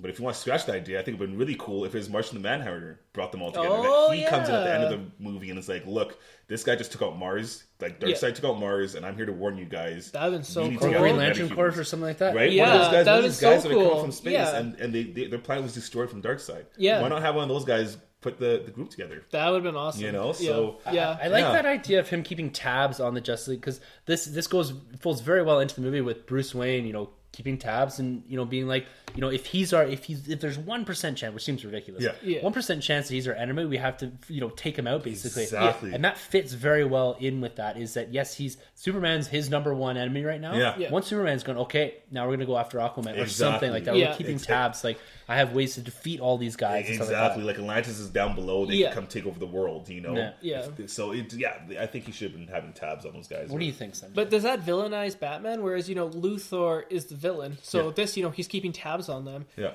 You know, he's the bad guy. Yeah. Whereas if you have Batman doing that, is the general audience going to just accept that? Or they're just going to turn Batman into the bad guy? Because he's already fighting Superman. That's true. But I think you could kind of do it in a way like Tony Stark. Yeah. Tony Yeah. Stark kind of did, you know, Ultron. Yeah. So it's kind of like, you still know Iron Man's a good guy. Yeah. You saw what he was trying to do. His intentions were good. Yeah. Just kind of failed. Oh, interesting. Yeah, and I think that fits this characterization of Batman very Yeah. well. That, Yeah. I'm keeping tabs on these guys. I'm not going to go hunting for Aquaman, Yeah. but if he comes to surface and with an army or whatever, I'm going to know about him. I know, something like that. And with that, you can maybe even branch out the OMAC. Yeah. Or Brother Eye, those kinds Yeah, of things. that'd be Big cool. surveillance, right? So Yeah. there's so many things you could spin out of that. A lot of opportunity there, right? But one thing I kind of can't remember. It'll make more sense the second time I see it. Mm-hmm. I say that a lot. Bruce sends the files to Wonder Woman, and it's Wonder Woman who then clicks on Flash, Aquaman, and Cyborg. Mm-hmm. How do we know that's not Batman's files? I mean, how do we know that? Maybe because he says he I opens- share 'Cause too. it's from Lex. Lex yeah, it all Corp? came from Lex. He stole it from Lex, and then it's he all says, from Lex. boys share too. Yeah. And then he shares it to Wonder Woman. Yeah, because I thought the Wonder Woman thing was kind of cool though, like the picture, and I Yeah. had that was probably one of the points I got most excited for. I was like, oh my You god, get to like see Steve Trevor. yeah, exactly, Chris Yeah. Pine in there. I thought Yeah. that was such a sweet little reference, Yeah. little nod. What did you think of the music? Wonder Woman's music. I though? loved it. Did you? Are you like- serious? Yeah, Yeah, it reminded me that's- of Mad Max. It reminded me of like the imported Dragon Ball Z episodes back in the day where the music was just off, and I was like, With what? the electric guitar? Yeah, and then Oh, when she came down and like screaming? deflected the beam, I was like, okay, that's a cool scene, but the music is so not connected with that movie. I felt that was like, I don't like to use this word when I'm talking about. I hated the score of Wonder Woman. really? Was- Yeah. Like I like. There's parts of the score. The the stuff with Man of Steel. that. Yeah. Every time Superman's Love on that. screen and they Yeah. bring back the Man, I love it. love the Man of So Steel good. score. Yeah. The Hans Zimmer stuff in there. Oh, It's so fantastic, and they bring that, they tie that into the greater score of the movie. Yeah. But then when you get this like screaming electric guitar Yeah. thing, like, I'm like, come on, like, was that so took weird. that took me right out of that fight. It fits so well with the character though, because if you read the Wonder Woman comic, she's constantly going to rock concerts and checking them out. So when that played, it kind of connected to me with the comic book character. So maybe that's why I didn't mind it. Yeah, maybe. It was weird. I gotta tell you, the second time watching it, it was weirder. Yeah. It takes you right out because it doesn't fit with the rest of the score. It doesn't fit. No, Yeah. no. So, Continuing on the trend of Wonder Woman, yes. she has been universally praised as one of the best parts of this movie. Yes, I agree. Her action sequences, her acting actually was better than most people would have thought. Yeah. Do you guys agree? And after seeing this, are you guys more or less excited or the same for her solo film coming out next year? I'm still the same. Yeah. Because we weren't given enough dialogue from her. Yeah. I don't know if she can carry a film still on her own. Yeah. I think Steve Trevor's gonna have to have a big role because he's carried a couple movies now. Excellent Right? So actor. he's gonna have to step up in that movie with her. But I loved her in this movie. Yeah. I was talking to you off air here. When she smiled when she got her ass kicked from Doomsday, and she turns around, gets back up, and she kind of smiles at him like, you know what, I'm just getting started. Yeah. Love that. Right. Perfect warrior. Yeah, I liked her. I liked the portrayal. I thought there was enough of Wonder Woman to set up a solo movie. Yeah. I didn't find it too overwhelming. It wasn't. It was a character I think she was brought in first as kind of more of a civilian or a human. Mm-hmm. Didn't really know a lot about her, but everyone kind of knew who she was. And then eventually she gets into the fighting. I thought that was a really good way of introducing a character. Yeah. It didn't feel forced. Yes. Yeah. It came together, she was at the party and then she was getting on the plane and she saw something was happening. It was like, okay, I have to go back and something bigger is happening here. For sure. I liked that. Definitely. Yeah. And Definitely. she's flying Turkish Airlines. Yeah. There was less distractions, because Yeah. in Man of Steel, I rewatched it. And part of the reason why I really like this film is I rewatched Man of Steel I finished it at 8 a.m. That's the joys of being up all night with the newborn. So I watched Man of Steel, finished it at 8 a.m. 4 hours later, I was watching Batman vs. Superman. Cool. Nice. So, to me, that's why I kind of really connected. But I didn't notice the tie-ins as much. Because you watch Man of Steel, Martha Kent works for Sears, and there's a scene where they're fighting in I see what you mean, Sears. Yeah. But this one, the only thing I noticed was Turkish Airlines, but it kind of felt organic because, she was leaving Gotham or Metropolis or wherever she was, and then she sees this Doomsday figure, and then she stops. Yeah. So, it's not like she was, shopping at Sears for, earrings or something, Speaking of Wonder Woman, I was going to ask Sunjay if you caught that reference, or maybe it's just me. When we were introduced to Wonder Woman or Diana in that party, and Lex is kind of babbling about Greek mythology, and he says Zeus, and it shows Wonder Woman's face, and she kind of rolls her eyes. Yeah. I thought that was awesome because Zeus is technically her dad in the new exactly. comics, and I was like, are they going that route? Because that's Absolutely. so cool if they are, right? Yeah, they are, and they said she's 5,000 years old. Nice. So she's part of it's the good Greek for age. mythology. Yeah. She's great grandchild. No, they're definitely going with that. Cool. And have you guys saw the set picture that they showed with Wonder Woman and the three other people, Queen Hippolyta and I can't remember the other two people's names, but they're veteran actors who have been in some great stuff. The one girl's House of Cards. Yeah, and there's someone from Gladiator in there. Yeah, the lead woman, Oh, the nice. first lady. Oh no, I think it's her. Yeah, Yeah, And she's Robin in something. Forrest Gump. yeah, Way Yeah. back in the day. Robin Thicke, I think. No, is Not that Robin the Thicke. no? That's the singer. Yeah, Third lines. yeah, that looks pretty cool. yeah. I think it's really cool that it seems like this movie, the solo movie, is going to be 3 different timelines. Yeah. It's going to be the Greek or the a couple thousand years ago, World War One with her howling commandos. Yeah. Yeah. And then present day. Yeah. Steve Trevor's like a Bucky Barnes. Yeah. Yeah. Gotta bring it back around to Marvel once in a while. You know? You know, I appreciate you sitting through this DC discussion, Tim. Sitting through, I feel like I'm an active participant here. Maybe not the active participant you want. But the one that I need. Yes. A silent guardian. A watchful defender. A dark knight. Wait, let's swing back around here to Superman. What did you think of Henry Cavill coming back as Superman? You know, was his portrayal spot on again? I thought he was great in Man of Steel. Yeah. And what do you think about his whole story? I liked it. I really like Clark, and with him and Lois, he seemed to really get his moral compass from his parents and from Lois, and it kind of showed his humanity. And I thought he wasn't given enough to do. Yeah. I like the action sequences. He certainly looks the part. He's in that Inquisition, the Yeah. courtroom scene, he is enormous. Yeah. Like, I was looking, I was like, there's like that suit, man. That is Yeah. so tight. Oh Like, my how do you God. even move in that? Yeah. But he is so big. Oh, yeah. That's awesome. We'll have to get back to that courtroom scene. But I think Superman, I think he just needed a little bit more to do. Yeah. Troy, what did you think? Yeah, I agree. He definitely needed more to do, but unfortunately, I feel like he didn't learn anything from Man of Steel. I feel Man of Steel, he put guys through the windows and he did a lot of stuff that was, looked down upon. Yeah. In this movie, he's right back at it again, doing the same thing. Yeah. I'm like, man, these guys don't like you doing this. Why are you doing this? That was, but I like Henry Cavill as Superman a lot. Yeah. Some of the lines he gave were kind of funny. The line between him and Batman at first, when Batman says, "Tell me, do you bleed?" When Superman comes down there and lectures him about, I don't want to see the bat signal anymore. Yeah. I thought the delivery was kind of off. Yeah. His sound was kind of weird. But other than that, yeah, he wasn't bad. He never took me out of the movie. No. Yeah. No, I just don't think they knew what to do with him. Yeah. Yeah. I think they're kind of like, because I found him kind of like a bit sad, a bit Yeah. mopey.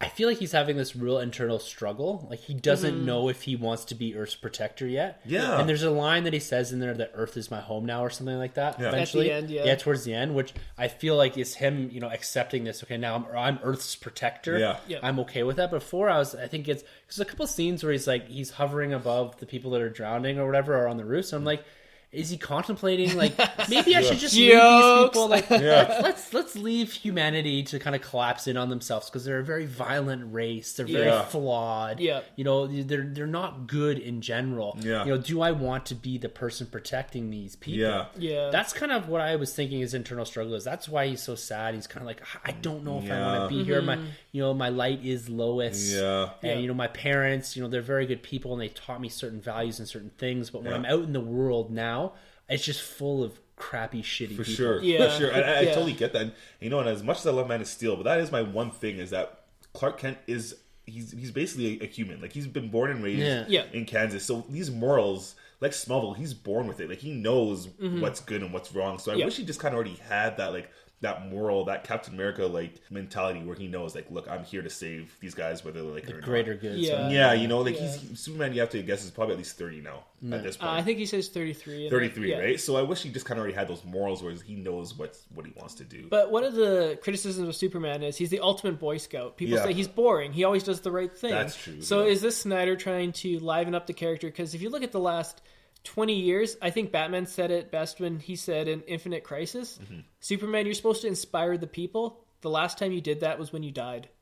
And he threw down the gauntlet of that Oh, comic. wow. So, it's true, though, because when is the last time we've had this truly epic Superman run? Superman, the character, has been struggling to connect with modern audiences for about 20 years now. Yeah, it's been a long I still time. love the character. I still think he is the first superhero. He's true blue. Yeah.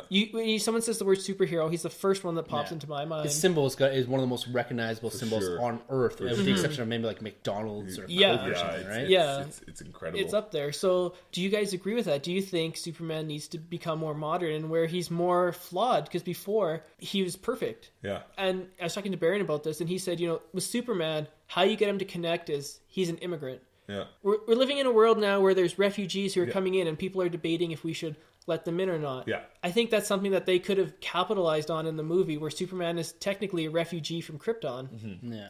And they let him in, and Zod blew up a whole bunch of stuff. Yeah. And they could have brought that, paralleled it with the modern world and made it more realistic. Yeah. I like that because they refer to him as an alien. Yeah. And, they're speaking about an alien from, a distant planet or whatever. Mm-hmm. When I hear alien like that in that context, I get this kind of feeling like they're talking about an illegal alien. Yeah. Someone that's come in illegally and is now, squatting in their country, stuff like that, right? Yeah. So it's interesting. And I do like that. Yeah, I think that's something that you could get the character to become popular again because, he was created by two Jewish immigrants in, when was it, 1928 or 29? Yeah. And, going through that time, they must have felt so alone because, the world was just preparing for World War II. And, the U.S. wasn't entering it. And they must have felt so isolated and so hurt by the fact that, their home country wasn't going to defend their people in Germany. Mm-hmm. So I think, they could bring that back. And that's why so many people have had that, human experience where he is an alien, but you can bring that emotion back to the character and make him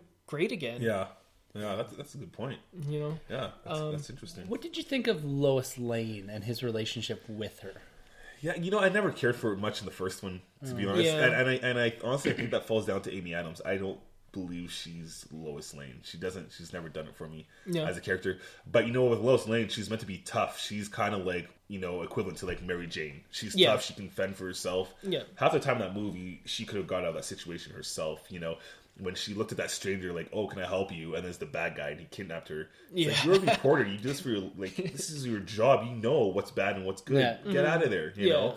When she walked off the building, not walked off, but is backing down from Lex and Lex pushes her.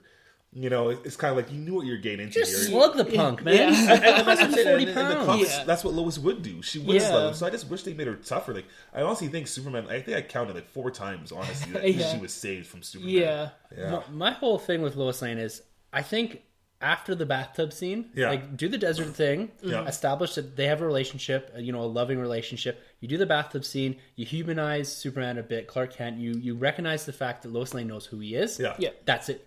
She's gone. Done. Yeah. And people are going to hate me maybe for saying this, but she should have been like Pepper Potts was in the first Avengers. Yes. Was that she was in it, there's an acknowledgement that she exists, her and Tony together, and then she's gone. You don't need her. What does she do for the rest of the movie that impacts, other than getting in trouble and Superman having to go save her? Exactly. Even in the middle of the Doomsday battle, he can hear her pounding on the ice or whatever it was, and he has to go save her.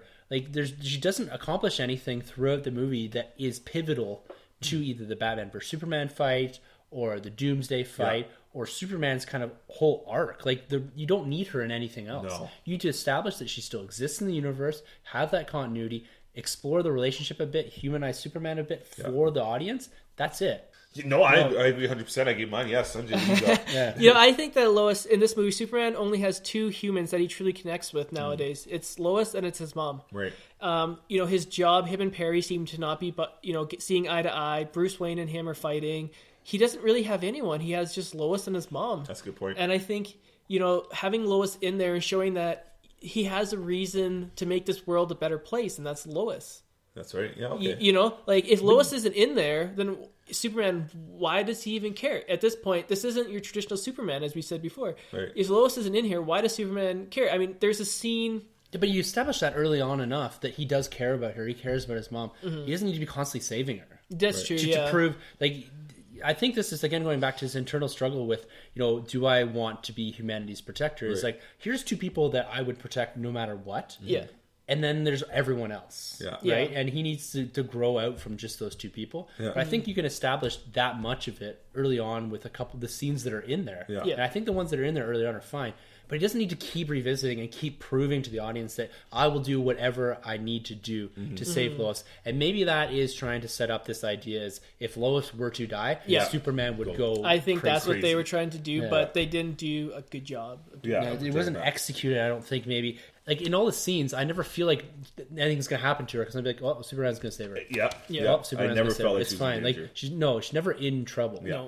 You know when she takes the kryptonite staff, she hucks it into the water, and then they fixate on the water. I'm like, Aquaman is coming. Yes, up. I agree. That's that would have been about. epic. Yeah, they kept teasing And then that. they could have had the 4 of them fighting Doomsday. They kept teasing But it was that. just every single time it was like this little bit longer than you think it needs to be focusing. It wasn't like I was looking at the spear, I was looking at the glowing, and I was just waiting for the glowing to start coming up. Yeah. And then Aquaman and she'd be like, "What are you? Yeah. What is happening right now?"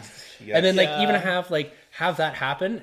And then, fine, if Lois is there, but then have Superman come down and confront Aquaman and be like, get away from Lois. And then he's got the kryptonite staff, and there's that moment where you don't know, is Aquaman going to chuck the staff at Superman? Yeah. Or is he going to go and help them fight Doomsday? That would have been so much better. And so you have this kind of standoff. Like, we don't know, we can recognize each other are quite powerful. Yeah. I don't know. And then you just have him help. I don't know. I thought that would have been really cool. That would have been cool, and I would prefer that even more so than the little surveillance cameo. Yeah. Yeah, You know? yeah, that would have been Definitely. cool. What do you guys think of the Senate scene? I mean, do you have the explosion? I didn't see it coming, and then I saw the pea jar. Or I guess I already, the piss jar. We'll call it Granny's peach tea. Yeah. I got a very Watchmen vibe from that, where Yeah. Dr. Manhattan Yes. doesn't Good care call. about humanity anymore.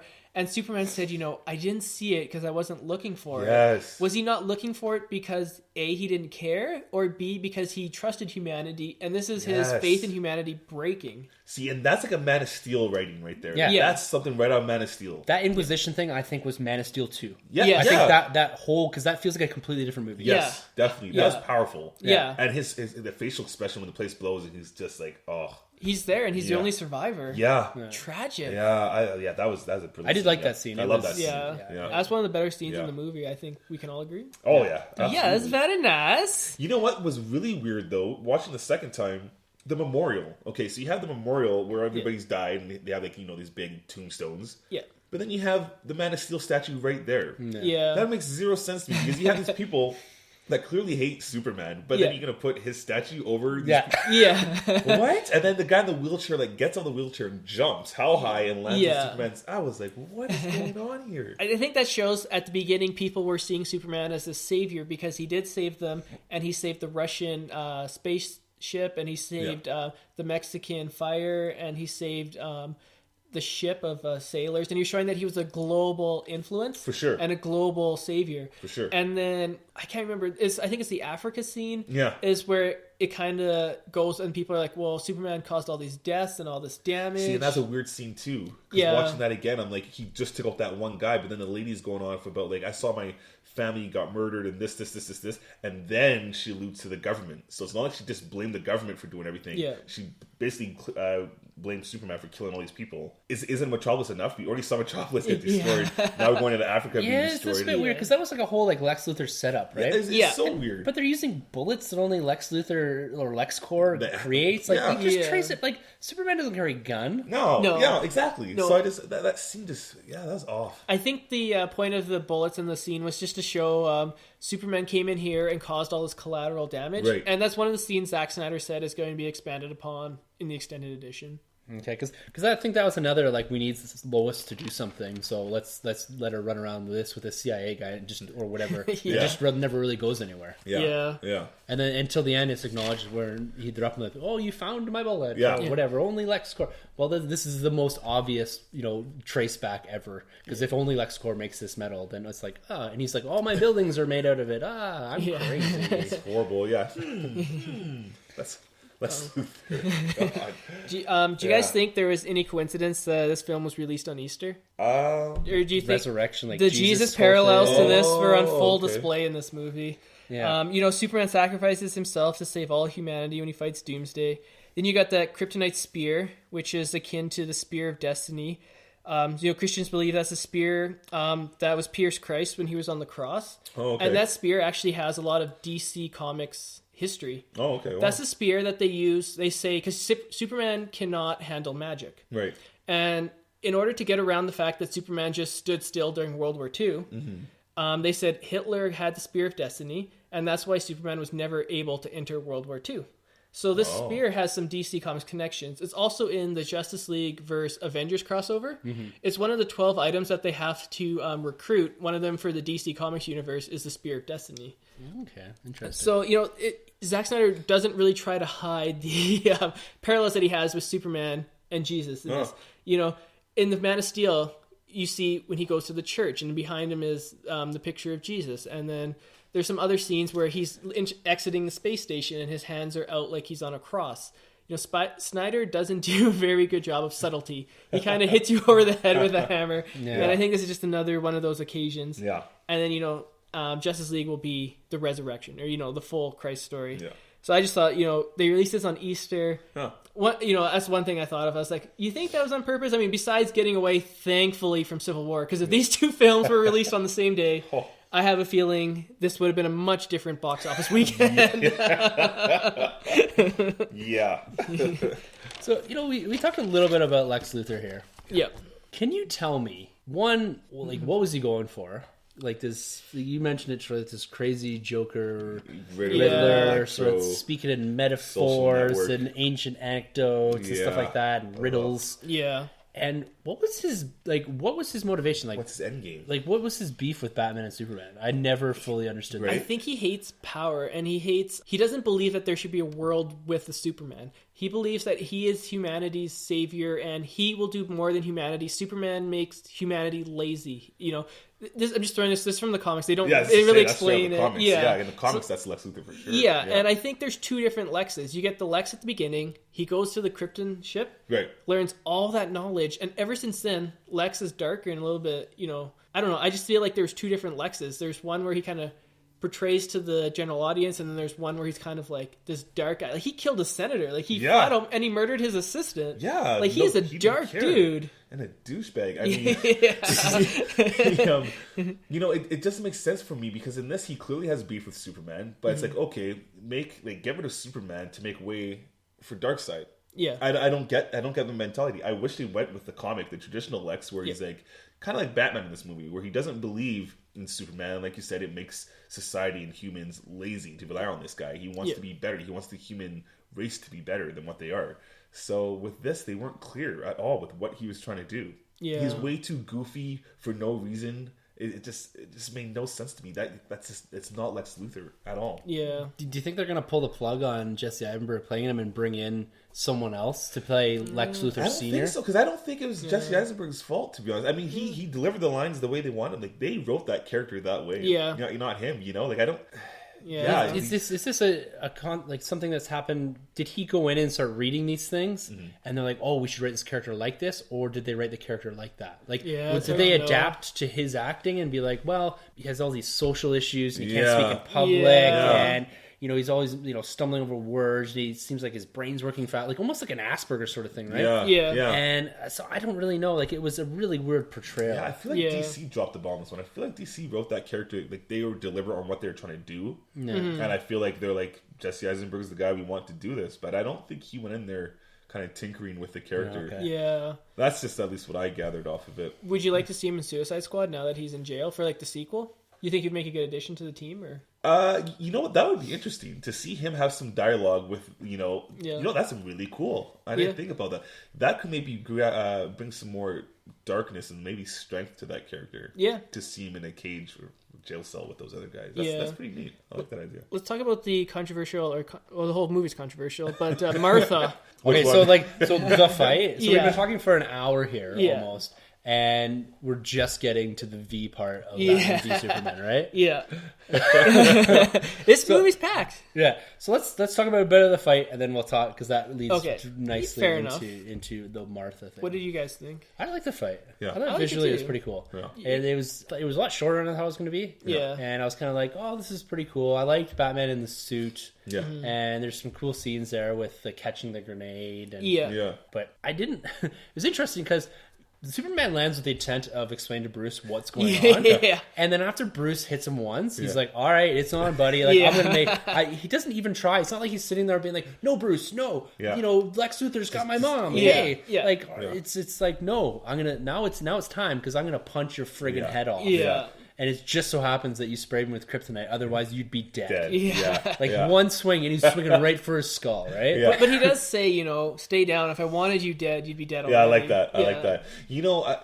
That fight scene wasn't bad, but by the time I got there, I didn't really care anymore. I was pretty much checked out of the movie. But the weird thing with that fight scene is Batman even says a line to Superman being about, your parents did this and my parents did this. My parents died and your parents did this. So he knows that Clark Kent has a mom and a dad. Mm-hmm. But at the very end now, when he drops the Martha line, that's when he's like, oh, this guy has a mom. And his mom's the same name as my mom. So, it's all good. We're buddies now. We cool. Yeah. And I'm like, so that just didn't connect to me.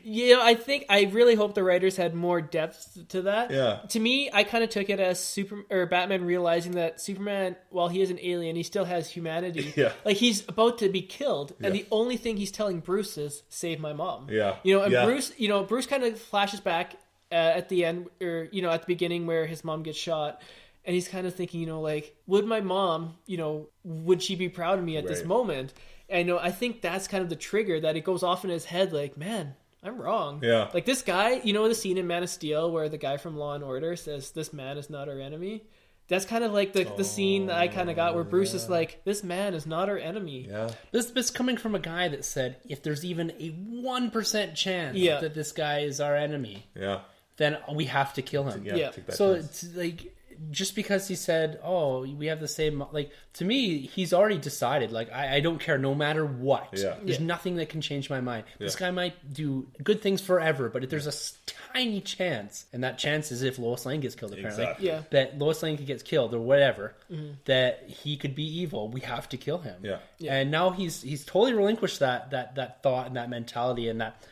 To me, Bruce should be someone that can deduce things. He's sat and thought every single thing through, right? Yeah. He's put this. He said every scenario he has a contingency for it. Yeah. And that just doesn't seem like something that Bruce would do. Oh, okay. Well, I we're guess buddies now. Yeah.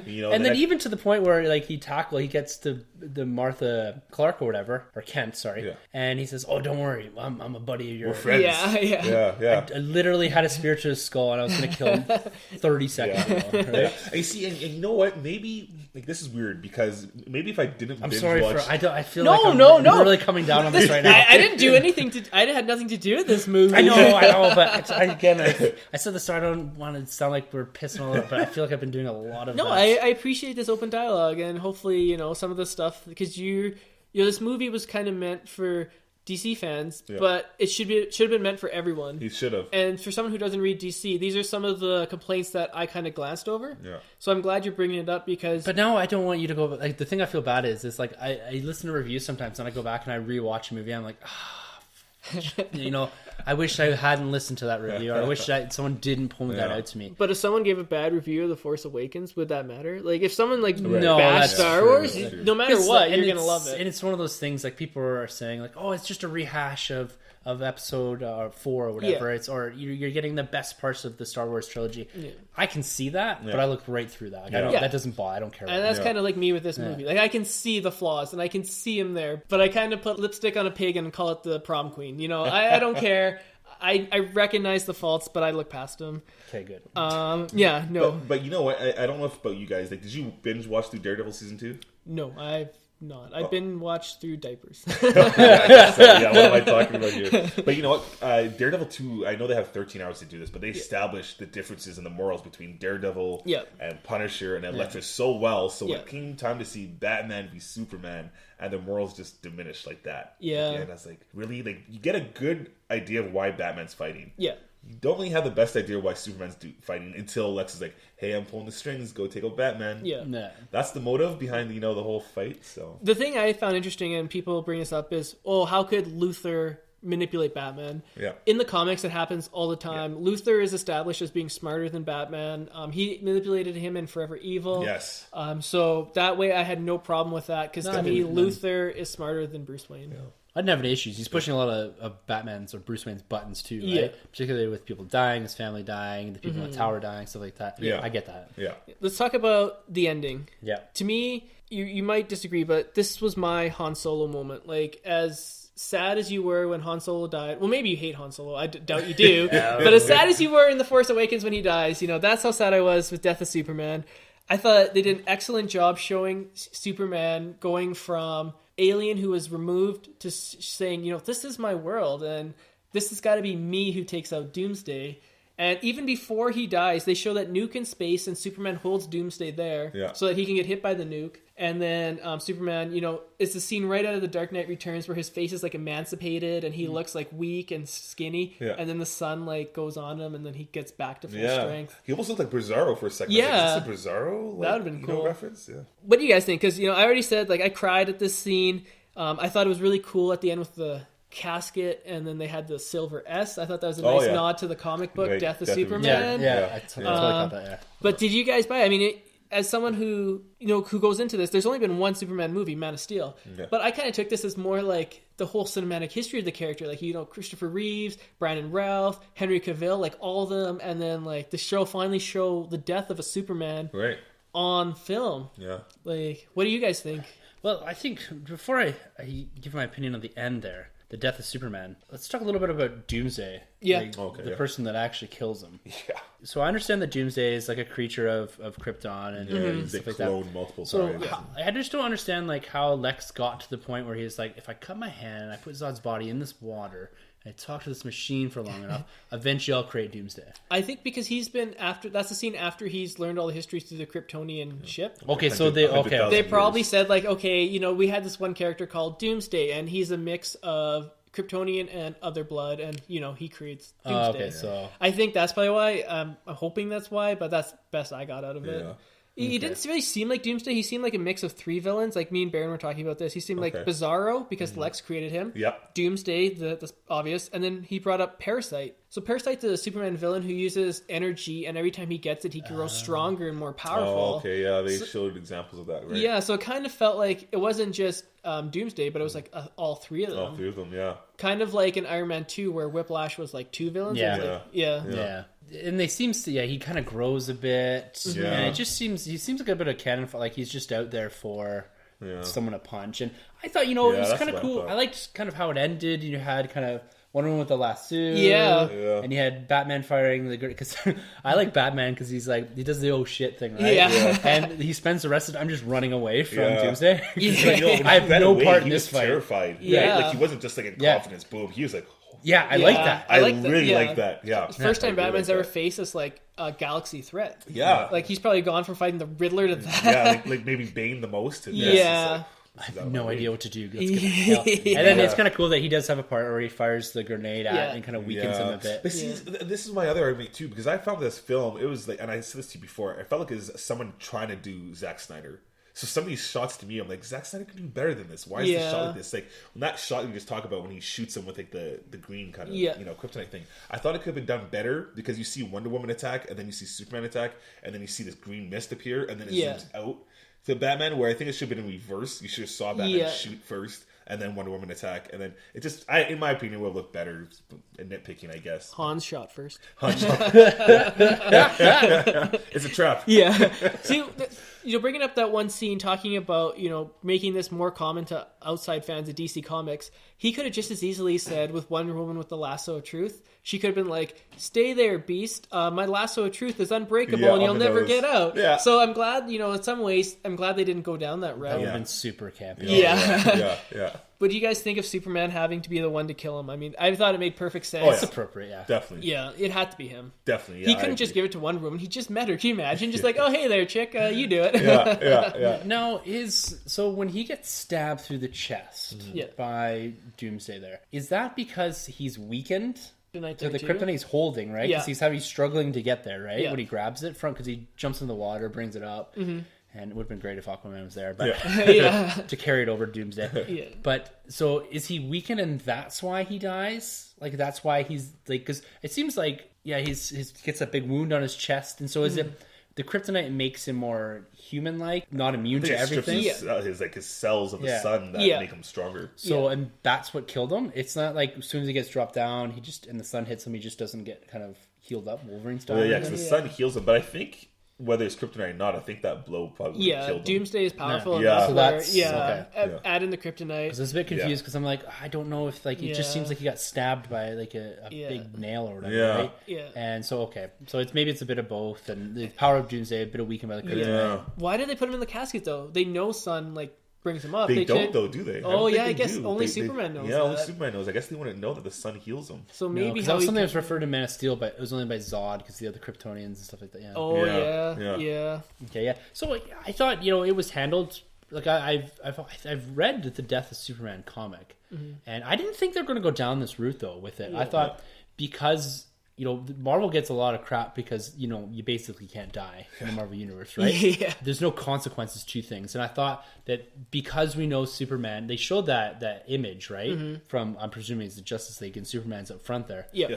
And so I was like, we all kind of know Superman's around, so I didn't think they're going to go down that route because now you're forced into having to explain, like you were saying earlier, the Superman resurrection. Yeah. Whether he just is there and you're kind of like, yep, I'm resurrected because he saw the dirt or whatever. It's got which to is be fine. handled well. It's got to be It handled has to well. be. It If has it's to. just shoehorned in where he just wakes up one day and he just breaks through the coffin, I'm like, Clark, where have you been? Yeah. I was in Abu Dhabi or something. Yeah, exactly. It's got to be handled well, and there is a good way to do it. What that is, I don't know, but there has to be well. If it's handled well, I'll accept it. Yeah. If not, that's going to be a big red flag already Yeah. on the already crowded Justice League. I think it'd be cool however he comes back, it'd be cool if Batman's the first one to know, keeps it under the wraps, and Batman's like, look, you're powerful as hell, but you don't know how to fight. I'm going to show you how to actually fight. And kind of keep Superman like on the low and no one really knows. That'd be cool. Yeah. But do you spend half of Justice League working into Superman? It seems like it's going to be really difficult to fit all that in. Like, Exactly. They're already kind of putting themselves into a corner in the sense that we have this story that's going to take at least half an hour, 40 minutes to get through if we're going to do it properly. Yeah. So that gets us down to an hour, and we have this put together team, and we have to fight a big supervillain. Exactly. Yeah. That's why I thought they shot themselves in the foot by killing off Superman and then having to reestablish him again. Yeah, that's a big thing. I mean, that's how they handle it in Justice League is going to determine how that movie is, I think. Yeah. If it's handled well, you can salvage it and it'll be a good movie. But if not, what are you guys' thoughts now? I mean, where does WB go from here? I mean, I think there's enough there for even people who didn't enjoy it. If they were to change directors, they'd be excited again. Oh, yeah.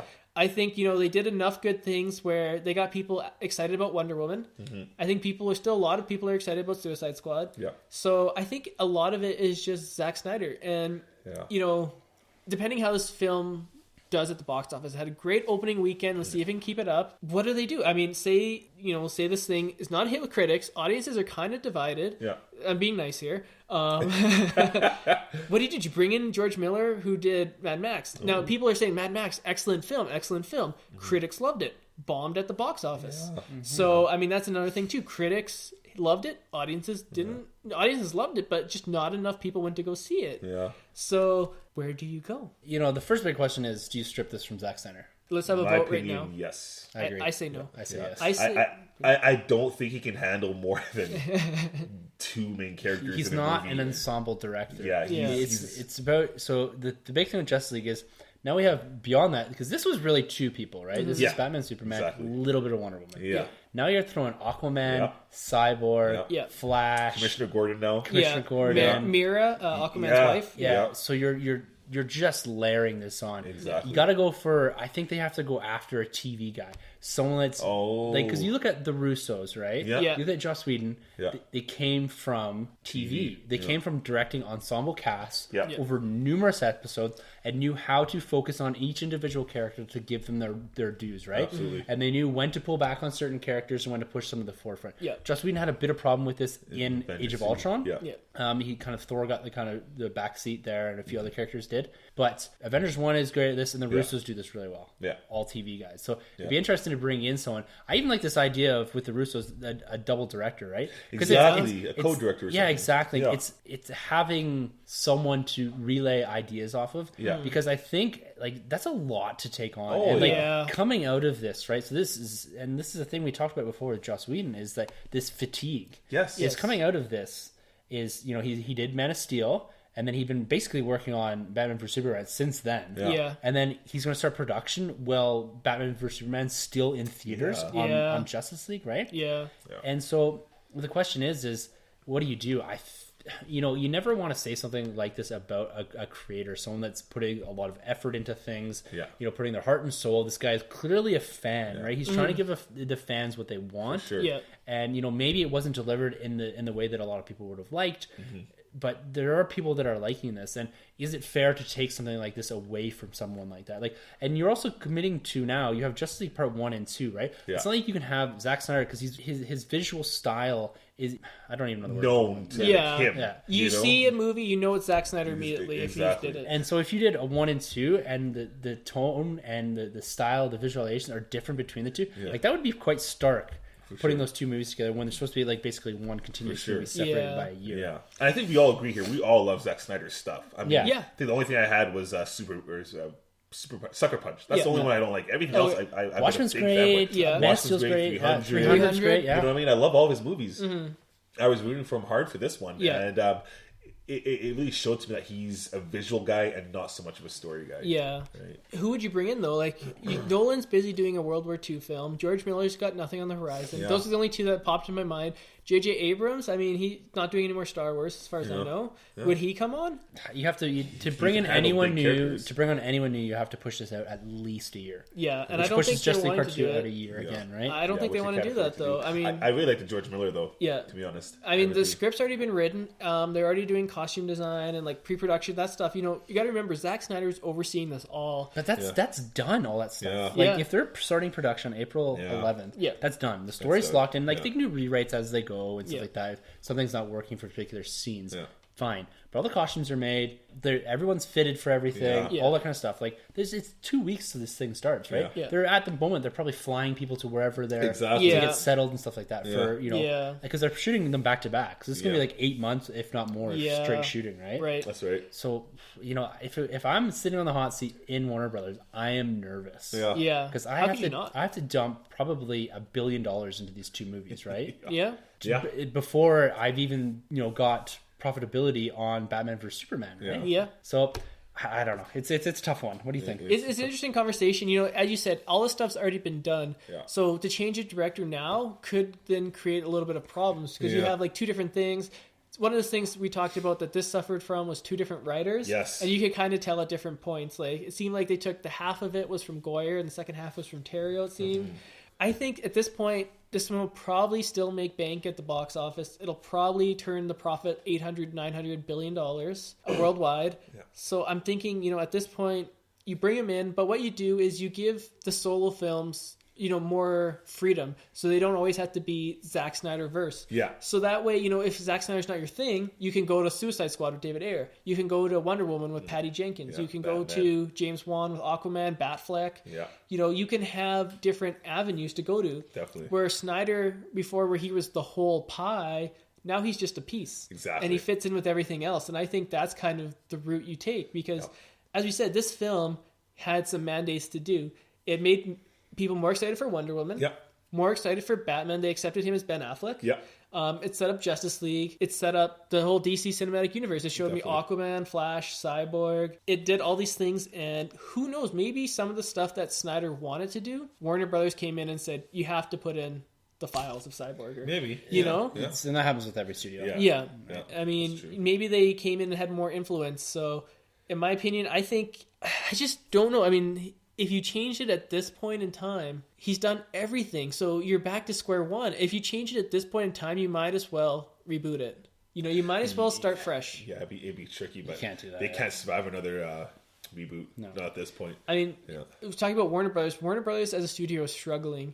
I mean, I tweeted out Batman vs Superman from 2015 and the first part of 2016 after one weekend is already the second highest grossing Warner Brothers movie. So, I mean, they have been failing hard. Pan failed. Yeah. They need something, and DC Cinematic Universe is what is going to take over Lord of the Rings and Harry Potter. Well, the Harry Potter thing might help him a little bit. It will help him a little bit. Oh, for sure. Yeah. But that's not we're talking franchise. That might I think they're making a movie every I think they're going to do 3 more off of it. But. Okay, so one of the things I wanted to talk about this is quickly here, because I know we're already pushing up almost 2 hours. What are your top 5 non-Nolan DC films? So I'll give you a list. I talked to Baron. He gave me his list. I'll give you my list, and then you guys give you your list. Cool.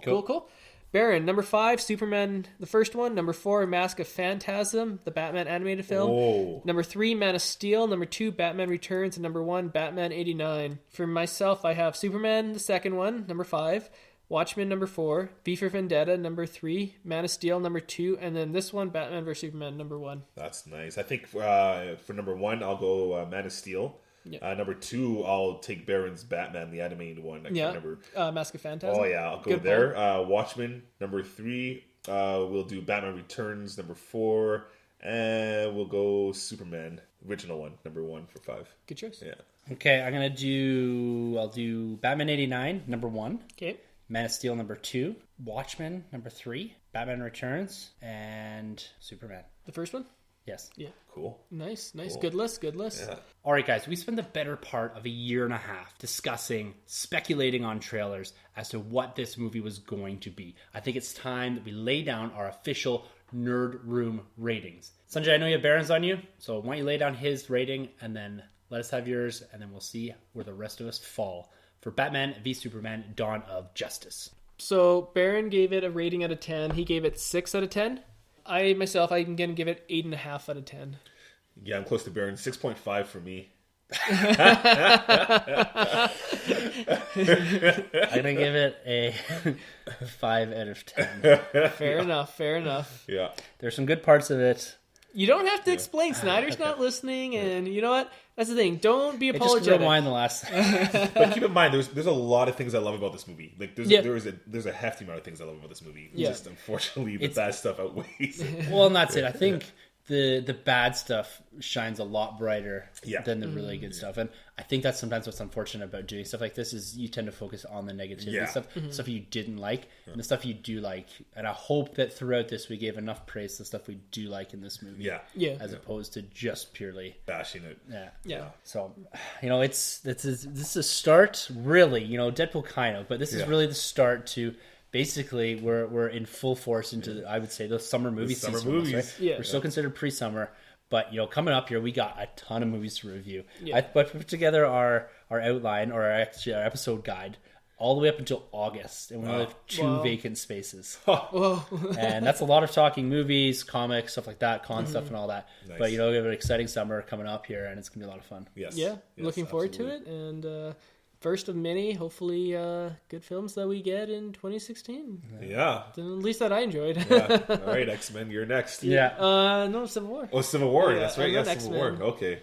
Yeah. Definitely. And you guys can always reach us out on Twitter. We have our Twitter accounts are at the end here, and hashtag enter the nerd room. Yeah. Yes, Yeah. that's right. Ask away, guys. If there's any questions, or if you now hate me in particular. I think you probably got more fans than this. I think more people are probably on your side and Troy's than mine. Yeah, but tweet us though. Yeah, Yeah. We'd love to hear you guys' opinions about the movie. Yeah, exactly. And let just us know. See if you agree with us, or if there's stuff that in particular that we missed that might help us understand a few things. If you've seen this 2 or 3 times and there's a few things that we missed here, because as always, there's going to be little things that people pick up that we don't see. So we'd love to hear from you guys. So. And just, Baron, you said this is a great write-up, so unfortunately we're just running out of time, but we definitely will get to this, and I'll read it on the air. And, thanks very much for writing it up, because you have some excellent stuff on here, and we definitely will get to it.